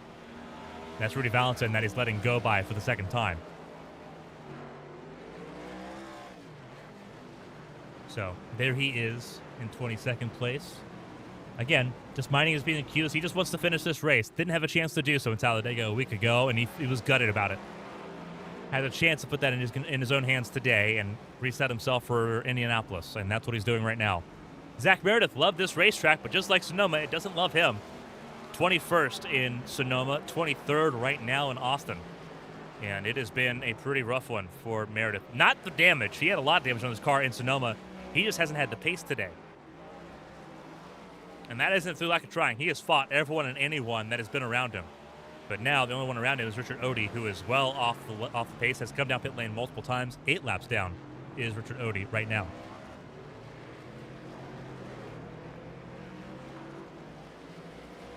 June Jimenez, 24th, but out of this race, retiring on pit lane. Bobby Blowers will make his way on through here in V34 for Orlando Outlaws. He has had a miserable race so far. One to forget so far for him. And he now sits in that position, sort of all alone. He's a lap behind Meredith, and he's more than a lap ahead of Richard Odie and company.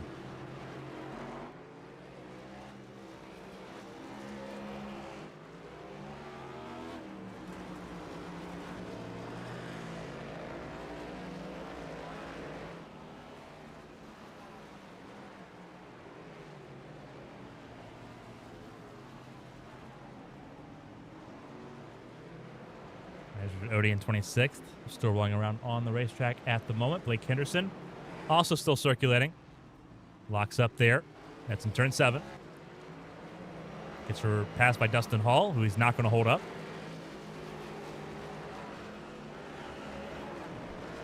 A sizable DNF list. Oberstadt, Pressey, Markowski, Roberg, Matthews, Tracy, and James Wright are the retirements at the moment. Jimenez joining that list as well.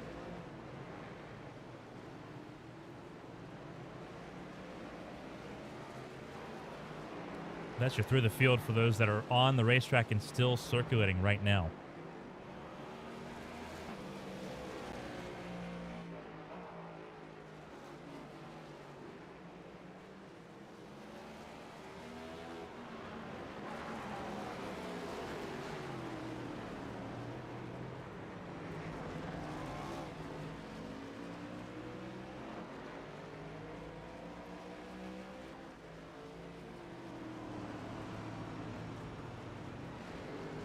So Valentin out in front.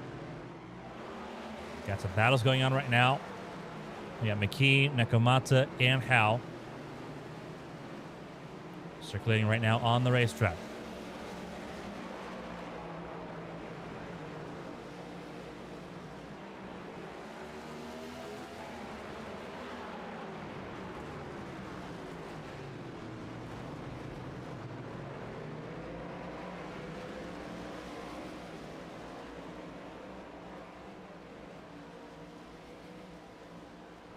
So battle for third heating back up once again.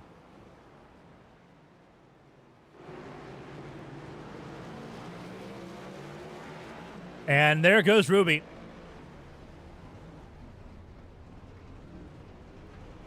I don't want to call it a commentator's curse, but it's not great.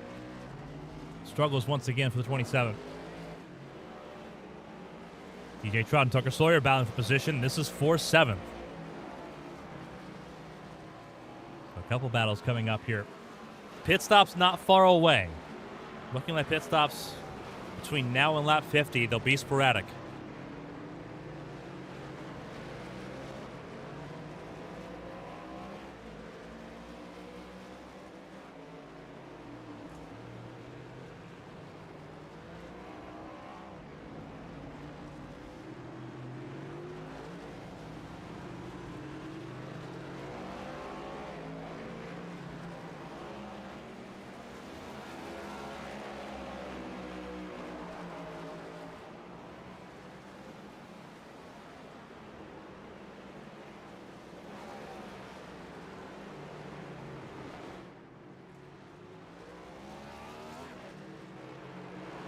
Right now, Sawyer has broken back even from where he started.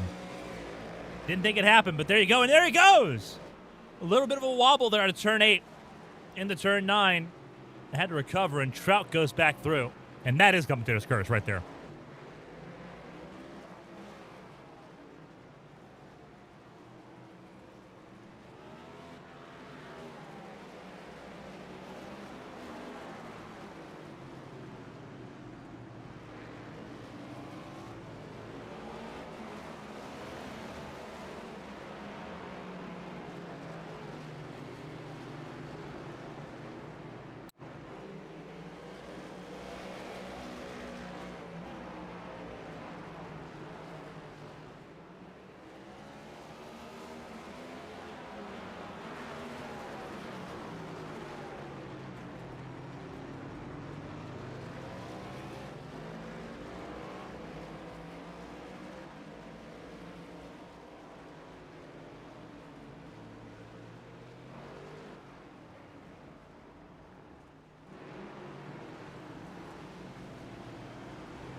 Aaron Jones now in range here. Tucker Sawyer, he's had a couple of issues now as we've been looking at the timing screen.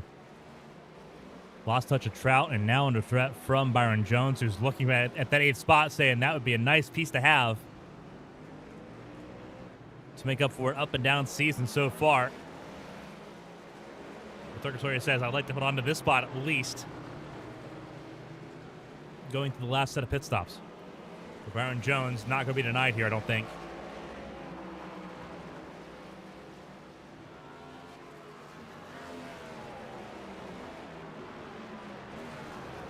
Jones does get clear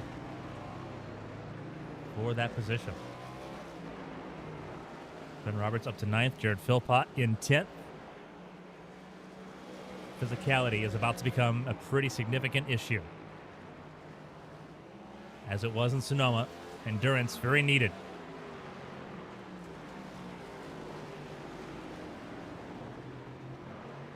James Wright had the physical issue, the body pain earlier, is back to run some more laps here. Trying to pick off some positions here in range to take over positions there for Roberg, for Markowski, for Pressey, and for Oberstadt. So he is trying to scavenge some additional points here. It's not going to be much, but it is something to help him just minimize the damage. He's had a couple of really bad races here.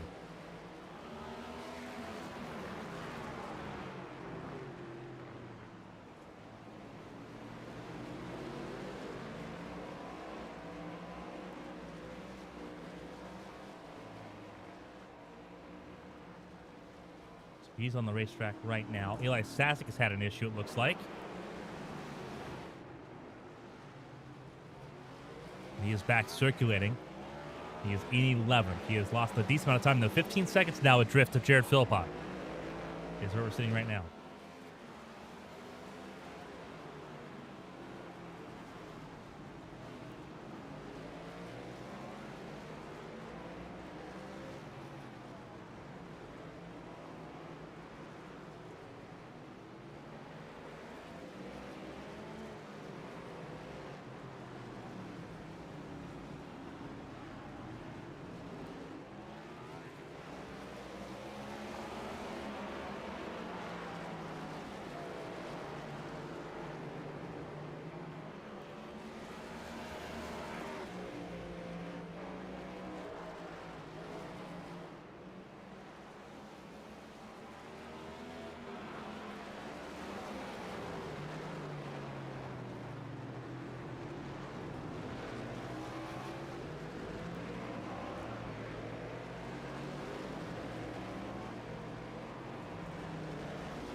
Everyone pretty spaced out right now. For the first time, we don't have a lot of close battles. Everyone on their own little journey right now.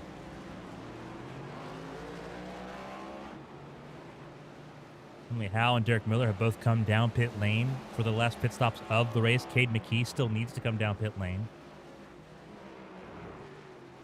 McKee is the only car in the top 10 that needs to make a pit stop here. Everyone outside the top 10 also needs to make pit stops. Sasic, Wygent, Flores all need to make pit stops. Dustin Hall just made his. Arnold made his as well. Mo Perry needs to make a pit stop still. We'll drop behind Mirabella Viscali pretty easily there. Viscali has made a pit stop. So has Christina Ryan.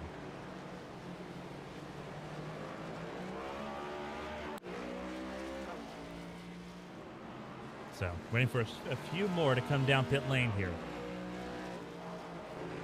Now in third. We'll see how things shake out with these last set of pit stops, but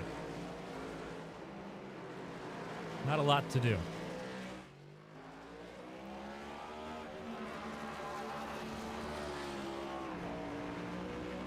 We have heard some complaints about driver visibility. Christina Ryan has not had a fun time with the driver with the visibility in the cockpit. And so what I want to do, I want to kind of show what the driver sees in the cockpit here. Because it is challenging. It can be challenging at a track like this where there's so much elevation change for the drivers to deal with. This is the helmet cam from the number 80.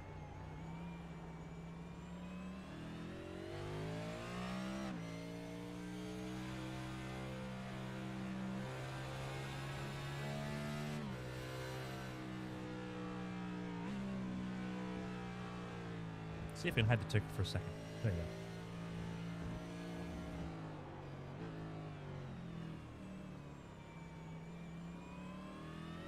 That A-pillar blocks so much view, especially with that entry to turn 7.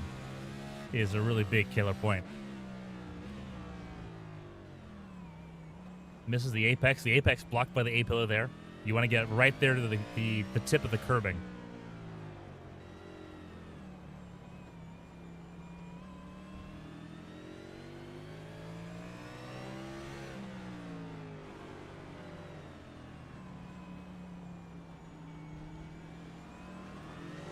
You're ready to get passed by Tucker Sawyer. Now for position here. There goes Sawyer on through.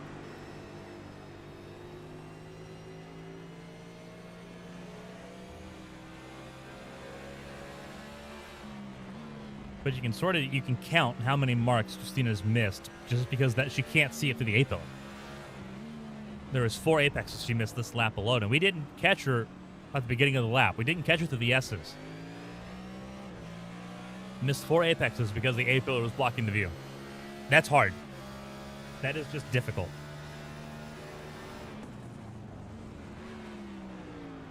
If you don't have muscle memory of this racetrack, and not many here do, if you don't have muscle memory, it is so hard to hit your marks.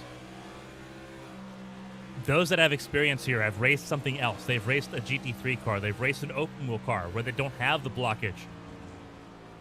Where they can look and see the sight lines. They can find the apex a little bit easier. They know where that's at. They can see. They've got the reference points. Christina Ryan tried to compensate. Missed the apex last lap. A little bit of contact there with Blowers as he tried to go on through. There's Valentin. Putting Christina Ryan, I think, a 3rd lap down now. Car spun. Tucker Sawyer. That was in turn 9. But you can just see the difficulty with the vision, with the visibility. And that's what the drivers are dealing with right now. It can be a very difficult time for all those involved. And they're coming to 14 laps to go on the shoulders of Rudy Valentin.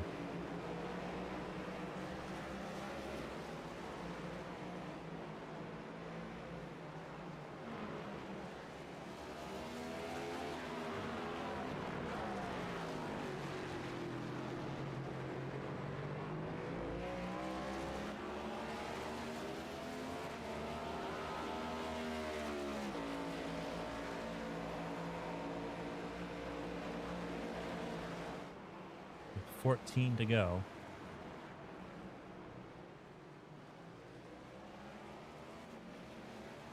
It's a 21-second advantage for Valentin over the field.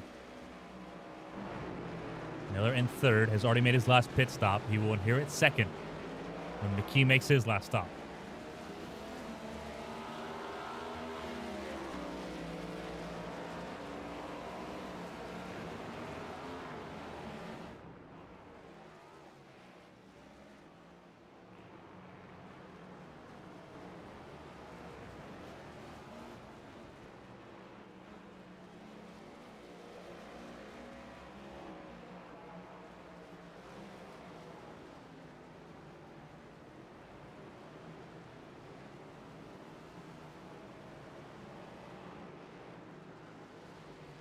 Laps since last pit stop. We'll pull that up on your screen right now.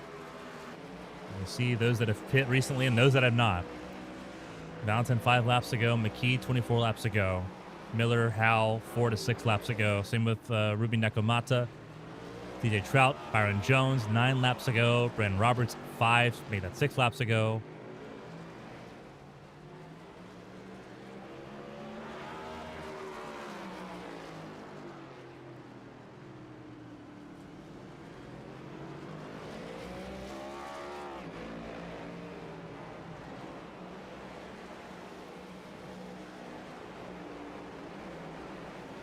Wygant, Flores, and I believe Mo Perry still need to come down pit lane.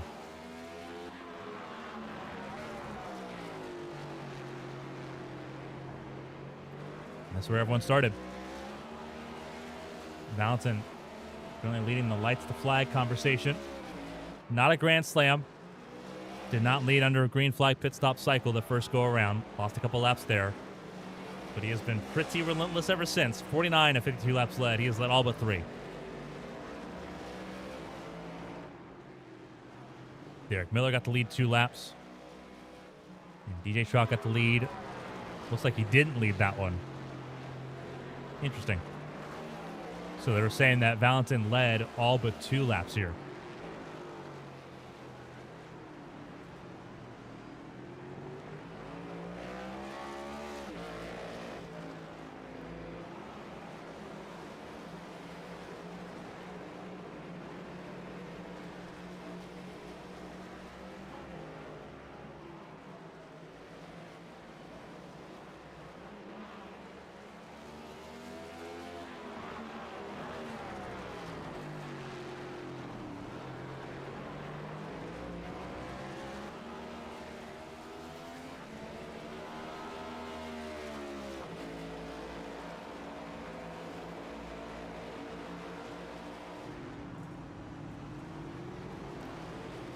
Howell on a little bit on Island, a little bit of damage as well in the 15 car.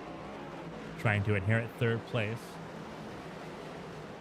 And there's McKee coming down pit lane now. Flores also down pit lane. Miller will take 2nd back before McKee even gets to his box. And I believe that Ruby Nekomata will be the car that McKee is closest to, and that's outside the podium places.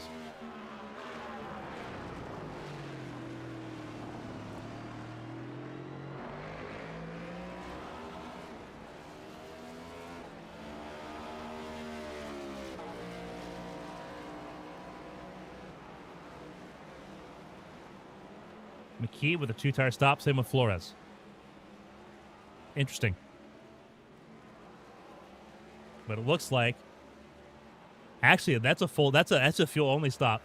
Those are fuel only stops. No one took tires on the last stop. That's fuel only. 10.5, 10.5, 10.5. That's fuel. They took fuel only.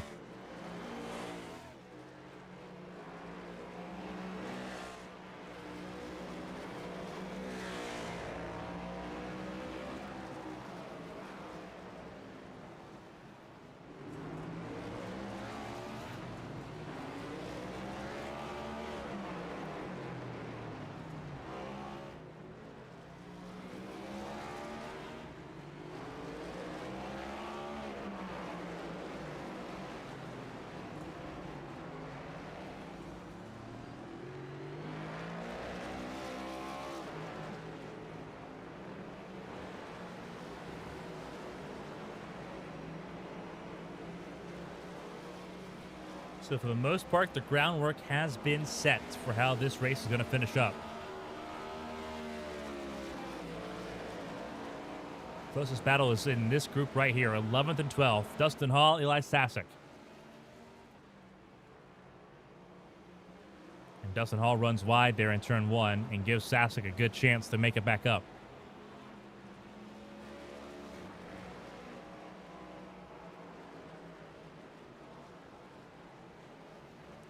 Henderson and Odie both down pit lane. That could be day done for them in the final 11 laps of this race.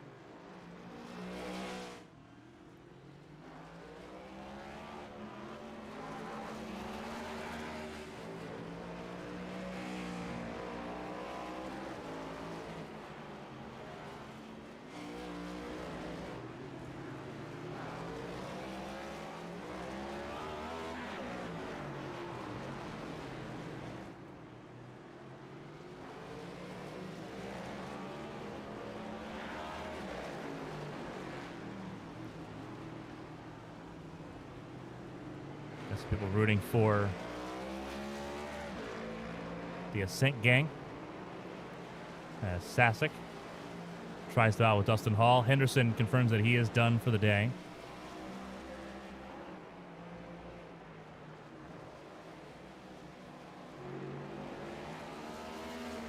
I think he has maximized what he can do. I don't think he's going to lose any more positions here. Yeah, I'd say he's pretty safe at the moment. James Wright's not going to gain as many laps to get to him on that.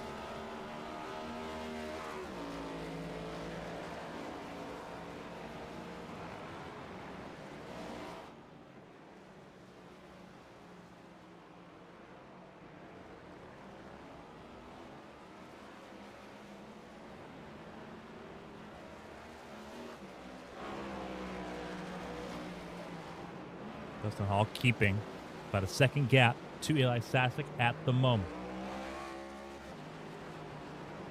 Right on board at the 9 as he tries to go for that 11 spot.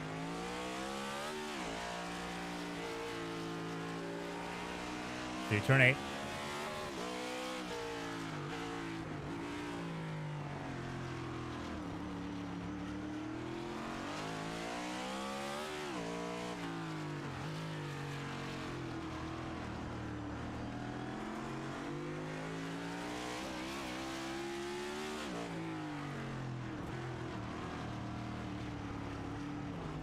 Bit of a bump there from Sasek from Dustin Hall.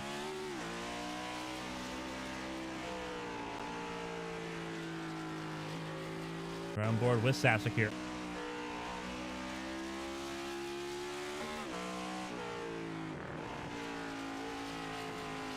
Hall goes wide. Sasek goes through.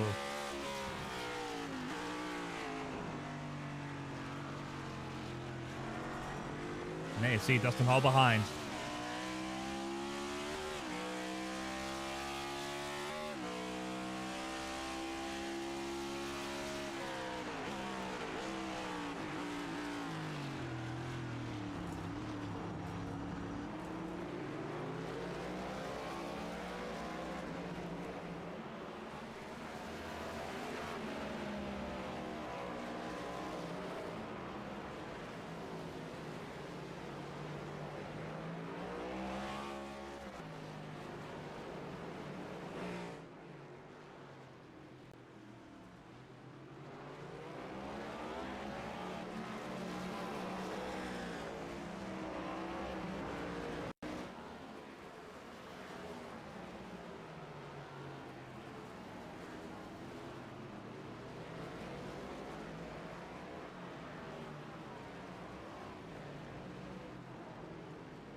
Sass trying to pull away from Dustin Hall. Another close battle potentially building between Viscali and Ryan. This is for 16. As laps tick away here. These drivers have been racing for the better part of 2 hours between qualifying and the race. Some longer than that if they were taking part in practice. Some drivers ran a lot of practice here, so they've been on track for the better part of 3.5 hours at this point.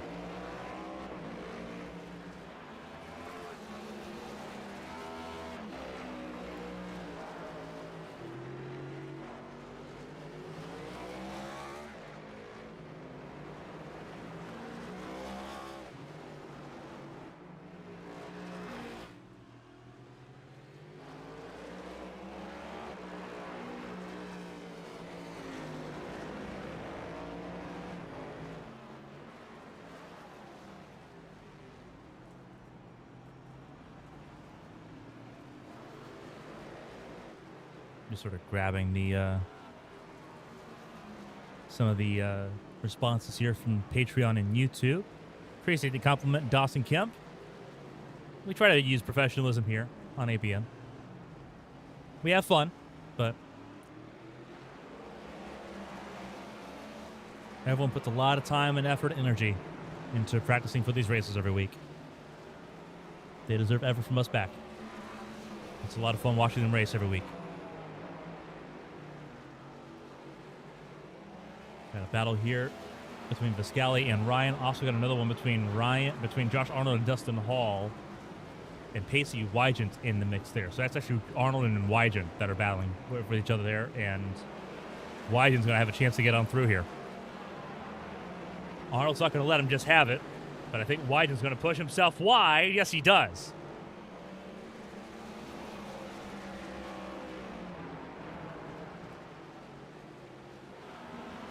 And Wygant makes that position happen no matter what.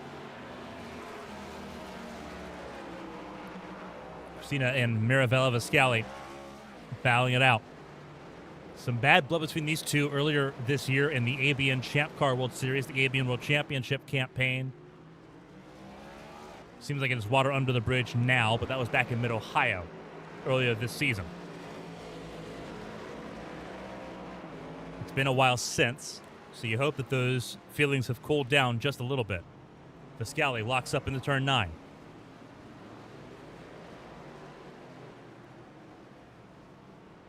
And Viscali locks up again, and Christina Ryan uses it to get through and get to that 16th position into the amphitheater section. Turns 11, 12, and 13. And that's an extra spot for Ryan, which minimizes the damage, as she will likely fall from 8th in points to about 10th in tonight's event. Still safely top 16, which is where you want to be. But that'll help her out just a little bit in the situation. Appreciate everyone tuning in the way you have, whether you've been reading the race preview articles on Patreon, whether you're tuning in and watching with us here on Patreon or on YouTube. We appreciate everything you do, that you've done for us here so far this year and for the last 8 years. Our 8-year anniversary on the 26th. We got a lot of stuff planned on Patreon this week. A top 10 broadcast list, a worst 10 broadcast list. Those have been fun to sort of dive through and refresh the good old memory on what those races have been like. But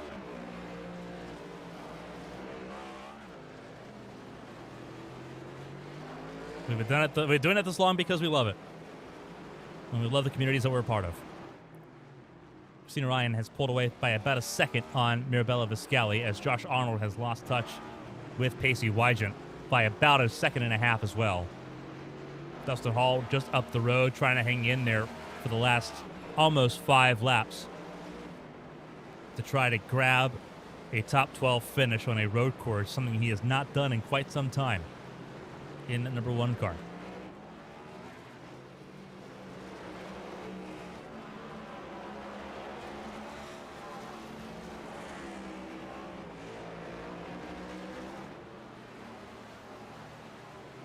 A caution-free race will lead us into the Brickyard. Again, that's the information we had going into this race, stages 25 and 50. I don't know how accurate that was. If Blake Henderson's still listening along here while in his pit lane position, he can kind of confirm if that was accurate or not.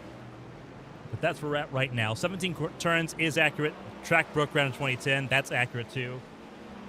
Most of that is pretty well done and dusted there, but the stages we were not sure about. Either way, Rudy Valentin has cleaned house as far as the stage points are concerned. The upcoming races, though, it is a what's what of races. The Brickyard 400 next Monday. We've got some special stuff planned for that as well, for the Brickyard 400. The Team Conti 400 at Nashville, August 3rd. Michigan, August 10th. August 17th, we head to Homestead, and then we head to New Hampshire on August 24th. Those are the next 5 races for this series on Monday nights coming up here.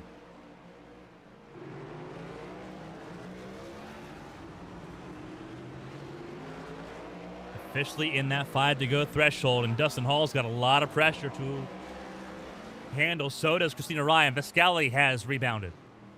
So a couple of battles outside the top 10 But very valuable points on the line for drivers that are inside or outside the playoff cut line. Every point counts here in HTL right now. And here you go, Viscali with an attempt to make a pass happen there through the amphitheater, just like Christina Ryan did 2 laps ago. And now as they head to the quad apex turn, very reminiscent of Istanbul Park. And they are tiptoeing around old tires, beginning to feel the effects of that.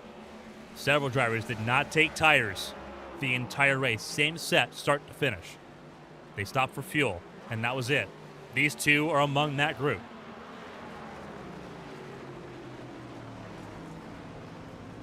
Christina Ryan now on the defensive. Dustin Hall on the defensive against Pacey Wygen. And Josh Arnold not far away either, 3 seconds from this battle. If either of these two make a hiccup in the next 4 laps, Arnold is there.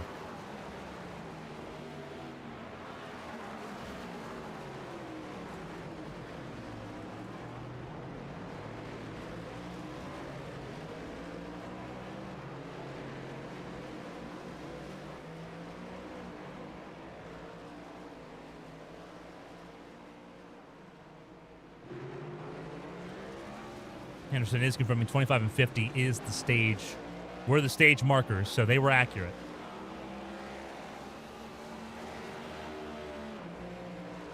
Another fun stat there. Blake Henderson having a chance to kind of feed some stuff to us there and the live YouTube chat. Rudy Valentin, if he wins, and he looks set to with a 36-second advantage, will tie Alistair Kirk, the OG road course ringer, and Kalen Height, the winningest HTL driver in history, for most road course wins at 4.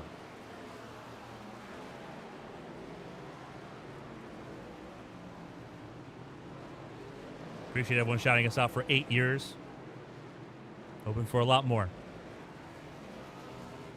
So Kalen Height, 13 races to achieve 4 road course wins. Alistair got his 4 wins in 5 starts. And Rudy's en route to do the same thing.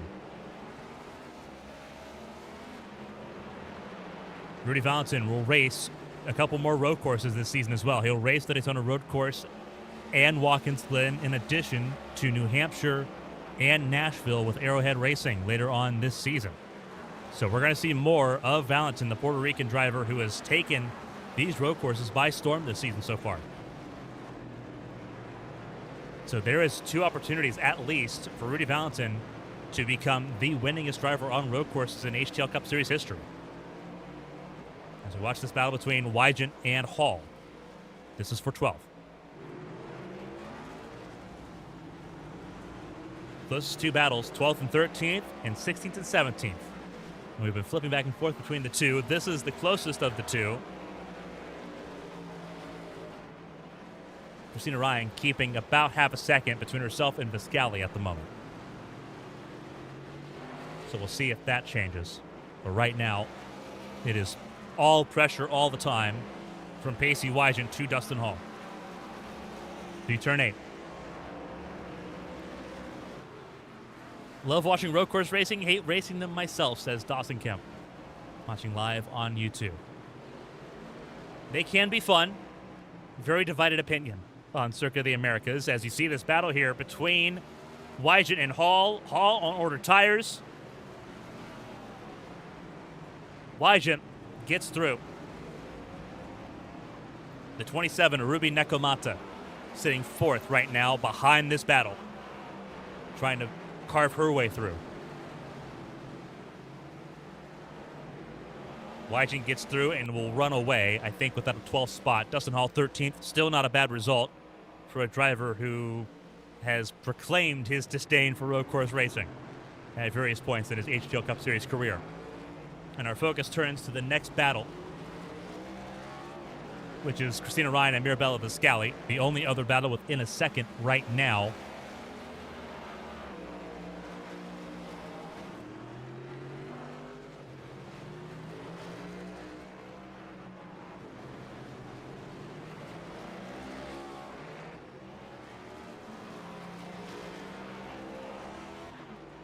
Rudy Valentin coming through the white flag. He is in Sector 3 right now.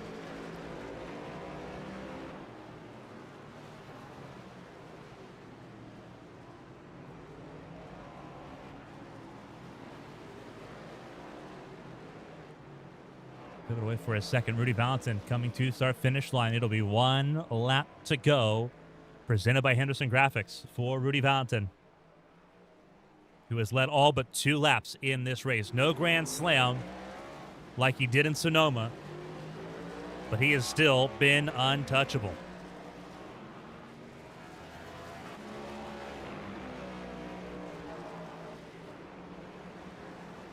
"37 seconds the advantage." We do have a battle here. A little bit of mistake and a little bit of contact between teammates. DJ Trout and Byron Jones battling for that 7th spot, that 6th spot.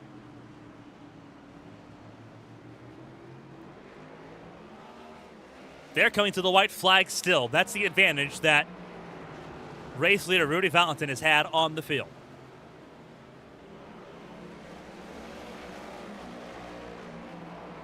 Christina Ryan has put Viscali a second away for that 16th position. That seems like that is a battle that it might be done and dusted. We'll see how that plays out, though. Still a couple battles that we need to follow across the line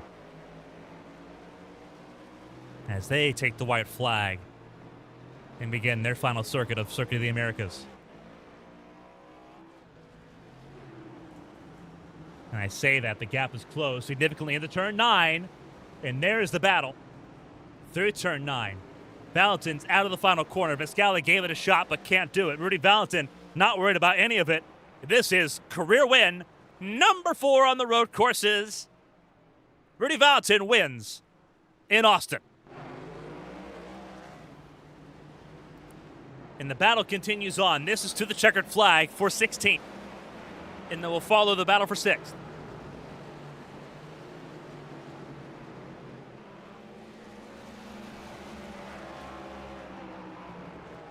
One more big opportunity for Viscali to try to get around Christina Ryan. And that's turn 17. Not close enough. You need to hope that the 80 makes a mistake. Not quite. Drag race. They're going to try down this front straightaway towards start-finish line. Christina Ryan covers it off and will take that 16th spot by 0.2.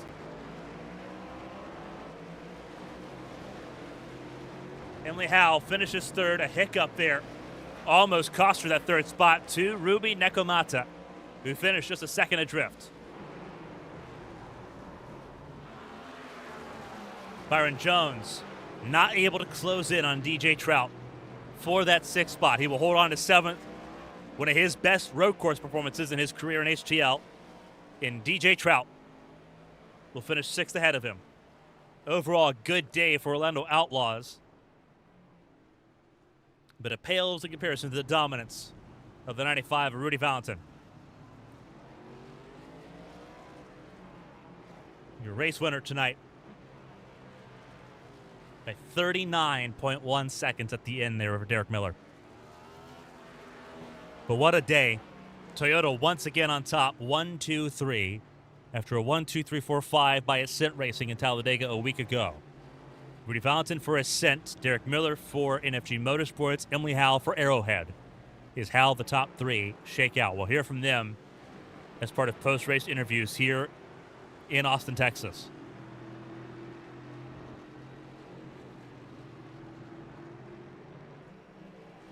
Valentin has a chance to burn it down here.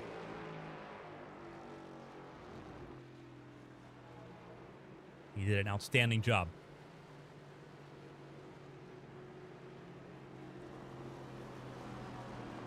A huge reminder, we have a lot of stuff coming up on Patreon for our anniversary week, leading into our 8th anniversary on Sunday, the 26th. We shout out all of our Premier Tier patrons on air. All of the patron subscribers, Plus and Premier Tier, are in the ticker at the bottom of the screen for our broadcast that we do here for all of our ABN Sports productions. As Valentin burns it down here. Victorious in Austin, Texas.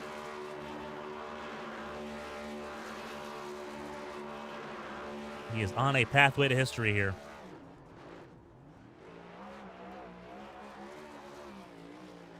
The winning moment presented by Henderson Graphics.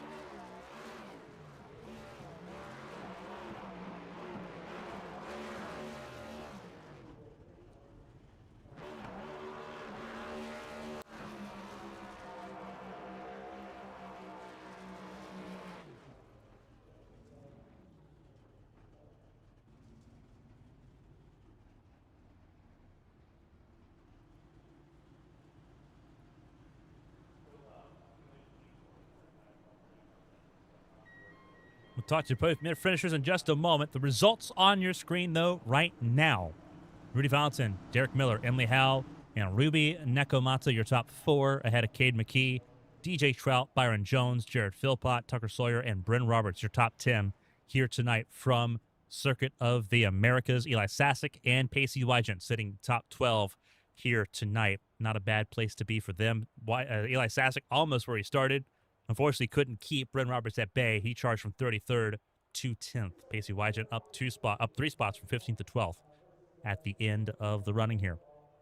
Dustin Hall, Josh Arnold, Elias Flores, Christina Ryan, Marabella Viscali, Zach Apperson, Jason Scott, Stephen Oberstadt. They complete your top 20 here. And then it's Philip Snipes, Zach Meredith, Bobby Blowers, and Mo Perry, your top 24. Everyone's struggling at some way, shape, or form. Richard Odie saw the checkered flag. He was the last driver to do so ahead of Blake Henderson, June Jimenez. James Wright also saw the checkered flag, gained some spots late there to get 28th place away from Patrick Oberstadt, Nick Pressey, Dale Markowski, Martin Roberg. John Matthews, Malachi Tracy, and Hunter Peach did not take the start in this race, so will not score any points in that number 50 car. Thought about racing at home, decided not to here at Circuit of the Americas. We'll see him again at the Brickyard next week, though, in that number 50 machine.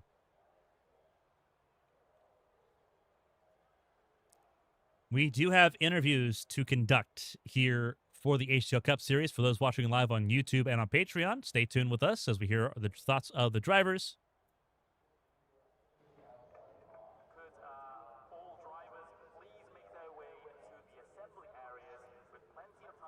Give me 1 second. We'll go ahead and try to get all that stuff set up for you. But we will start for those that are new, we start in ascending order. So we'll start with third. We'll move up to second. We'll move up to first from there. So without further ado, let's begin with a driver who not only is entered as the points leader, but expanded a points lead going through this race. Stage points all the way through in a third place finish here in Circuit of the Americas.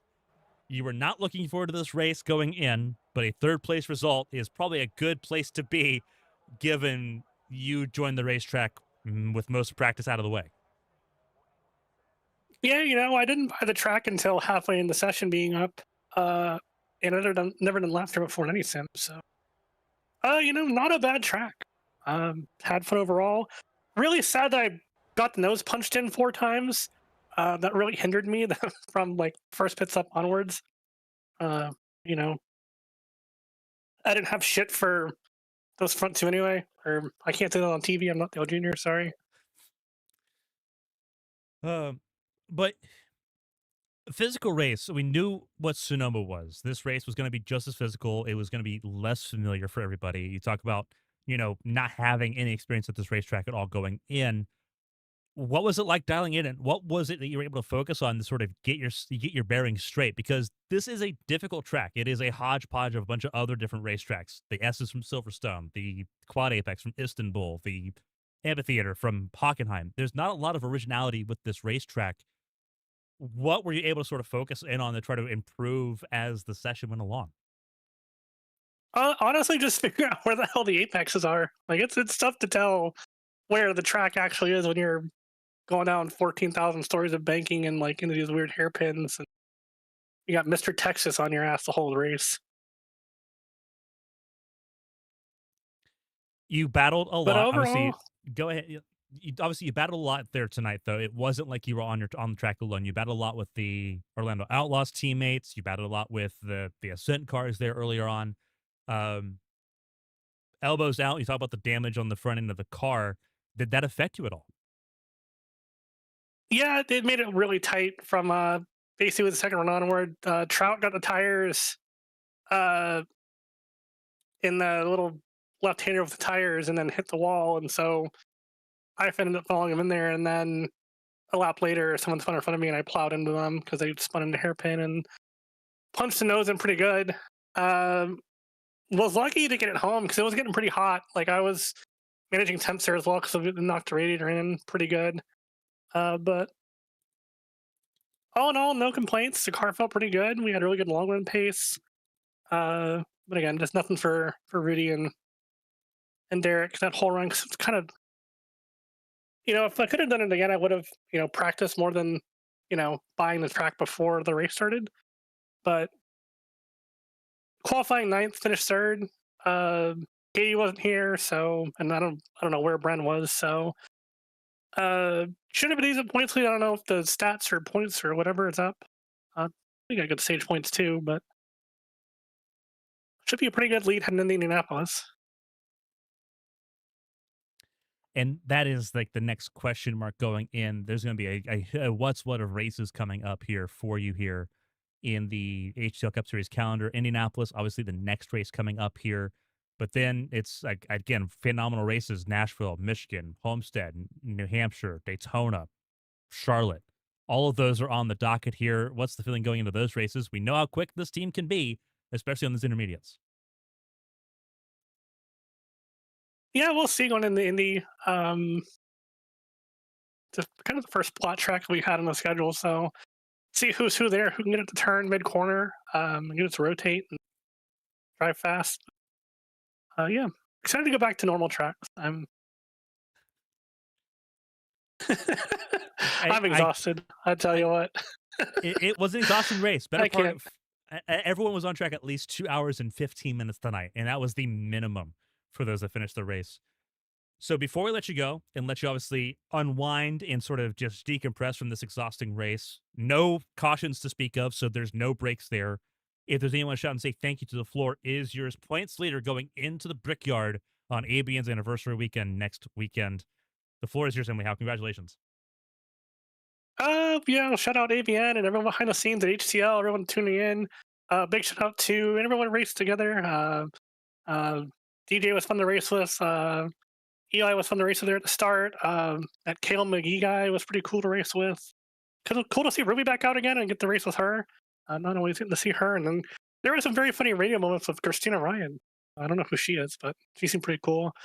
And who else? I got to thank Phil for spotting my damage on the front straightaway there a couple times. That was pretty cool of him. Good to have teammates. And I got to shout out to the whole field for turn one. We didn't pile it up and go bowling, I don't think. No, So we that was didn't. pretty Turn one cool. was clean.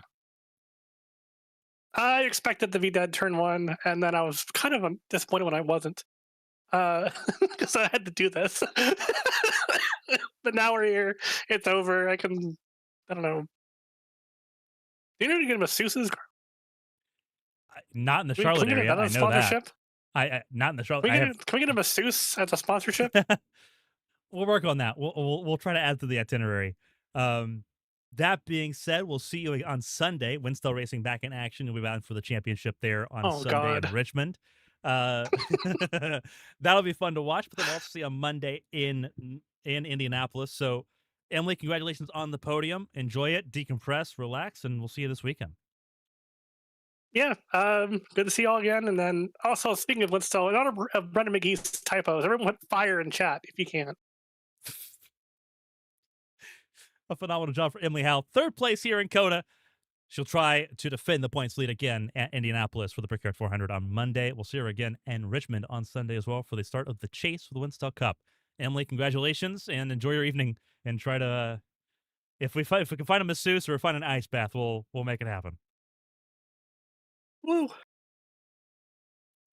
A phenomenal job for Emily Howe. Third place tonight for the number 15 camp points leader still following this race. We move on to Derek Miller in a race that was a must-have for a driver entering 30th in points entering this race. We saw the potential in Sonoma, the top 10 that never was in California. Second place, that's where you started, it's where you finished, and it's where you spent most of the race, Derek. Walk us through that race. That was obviously physical, but obviously your best showing so far in the HTL Cup Series. Yeah, I'm happy with it. I was not expecting to have this pace coming in. I was hoping for a top 10. I thought that would be where I was supposed to be. But then had a great qualifying, and from then on, it was just pulling out a gap to the cars behind me and kind of protecting that second place. I knew a win wasn't going to be on, but just after 10 laps, I had a decent gap behind me, and so it made the rest of the race relatively chill. The season has not been one to remember. At least the start of it hasn't been. It's been issue after issue. It's been bad luck after bad luck here. We talk about get right races and get right games. This has to be up there. It's, right, the only person better than you was the driver that won the race, and you had a faster lap than him. You had the fast lap of the race tonight. What does this do as far as your I didn't confidence know level? Well, now you do. It was a really good drive, though, for you, statistically speaking. How important, I mean, you talk about how important get right games are. What does this do for your confidence level? Just getting things back in check. Obviously, we're 8 races down now, halfway to the playoffs. If you're going to start doing a rally, now's the time to do it. What does this do for you as far as just building the confidence back up and shaking off the way the season started? Yeah, the beginning of the season was tough. I don't have a lot of time to prepare for these races, so I do sort of have low expectations, but I just come in and to do the best I can. The beginning of the year was tough, but hopefully we can start getting some decent finishes and get in the top 10 or 15. I think that would be a good position for me. There's a gauntlet of races staying in front of you on your way to try to build yourself back into the conversation for the playoffs here. Obviously, 30th going in, you'll gain some spots leaving with the second place and the stage points that come with it. Indianapolis is the next race on the calendar, and then Nashville. Those are two very different racetracks, but two tracks where tire wear is going to be a conversation piece. What is the feeling going into those races coming up to try to continue this vibe? I think managing tires is something I can do relatively well. I'm pretty comfortable with that. The main thing is just minimizing mistakes and staying out of trouble. I think if we can do that, we'll have decent finishes.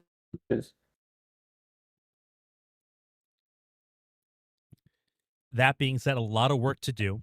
7 races, 8 races until the start of the chase.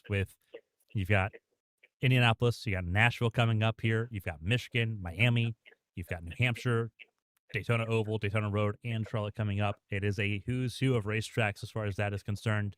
Before we let you go and let you obviously debrief with your team, a successful night for NFG Motorsports, first podium of the season, first podium of the season for you, second podium of the season for the team after Hunter Peach got a podium earlier on.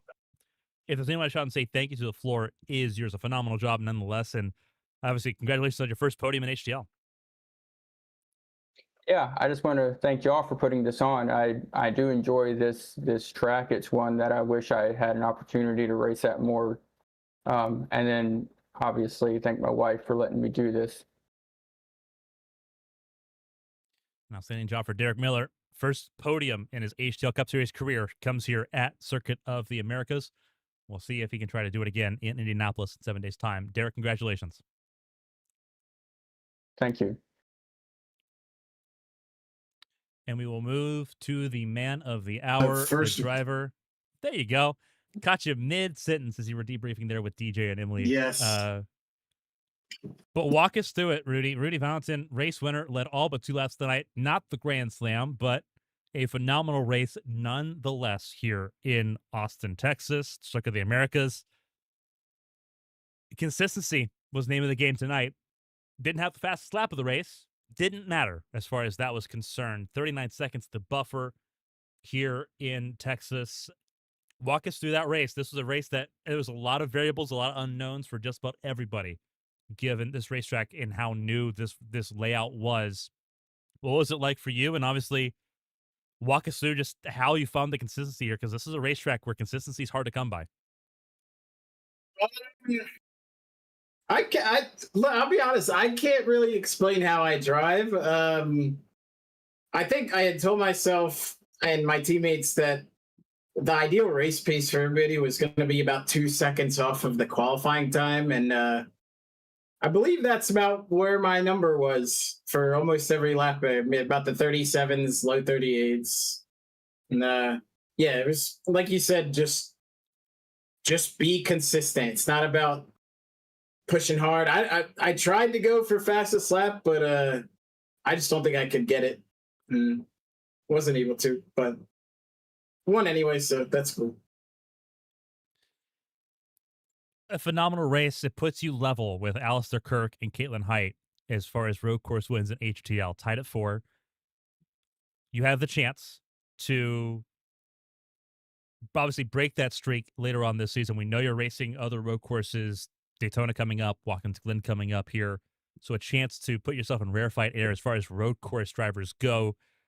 That being said, road courses are just something that you're fascinated with. We saw how successful you were at Sonoma. We see it backed up here in Circuit of the Americas. What is it about road course racing that just grabs your attention as much as it does? And obviously with the road course races coming up, Daytona and Watkins Glen, what's the excitement level for those? Honestly, I have no idea. I just found out early on in my iRacing, like when I first started to run leagues, that I just had a natural knack instinct type thing for hustling a stock car around a road course. But I've worked on it since then, and instead of shredding the tires on the short runs, I've actually, after so many years, learned how to do a long run in these things at the road courses, which very apparent. Feels good. Second win in succession. You have now led over 100 and almost over 130 laps this season. And with this, you are now 20th in points once again. In 2 races, we've done 8 in the HTL Cup Series campaign. So that is the performance that you have done. That is the rarefied air that you are in right now. We're not going to see it in Indianapolis. We might see you further on the season. Obviously, we know with Daytona and Watkins Glen coming up down the line. That being said, you don't race full-time here. Where can those that are watching, where can they find you racing elsewhere? Oh, well, this is a good time to promote the ABN Champ Car Series and the final season. The season may have been cut a little short, but there's still a race left, right? Yeah. Fontana on Wednesday. Yeah. And I'm pretty sure HTL will see me again. You should know. I have a couple more races planned this season.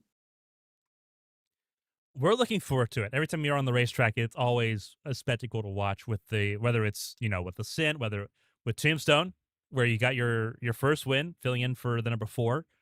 Also at Sonoma a few seasons ago. So you've been a rocket ship no matter where you go. So we're obviously excited for that. Before we let you go, though, and let you debrief with the Sin and get ready for the races coming up here in a few weeks, if there's anyone to shout and say thank you to, the floor is yours. Obviously, a rocket ship tonight in the 95 car, and you led all but 2 laps. 62 of 64 laps is no easy feat here.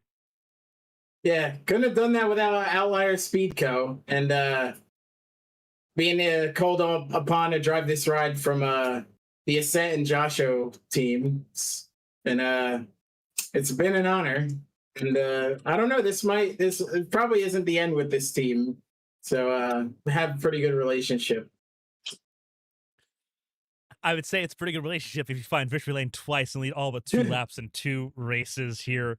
Rudy Valentin, race winner here in the Circuit of the Americas in Austin, Texas. Enjoy it, and I know we'll see you again in a few weeks' time as the season really gets underway at the end of the summer. Yep, thank you very much. Have a good one.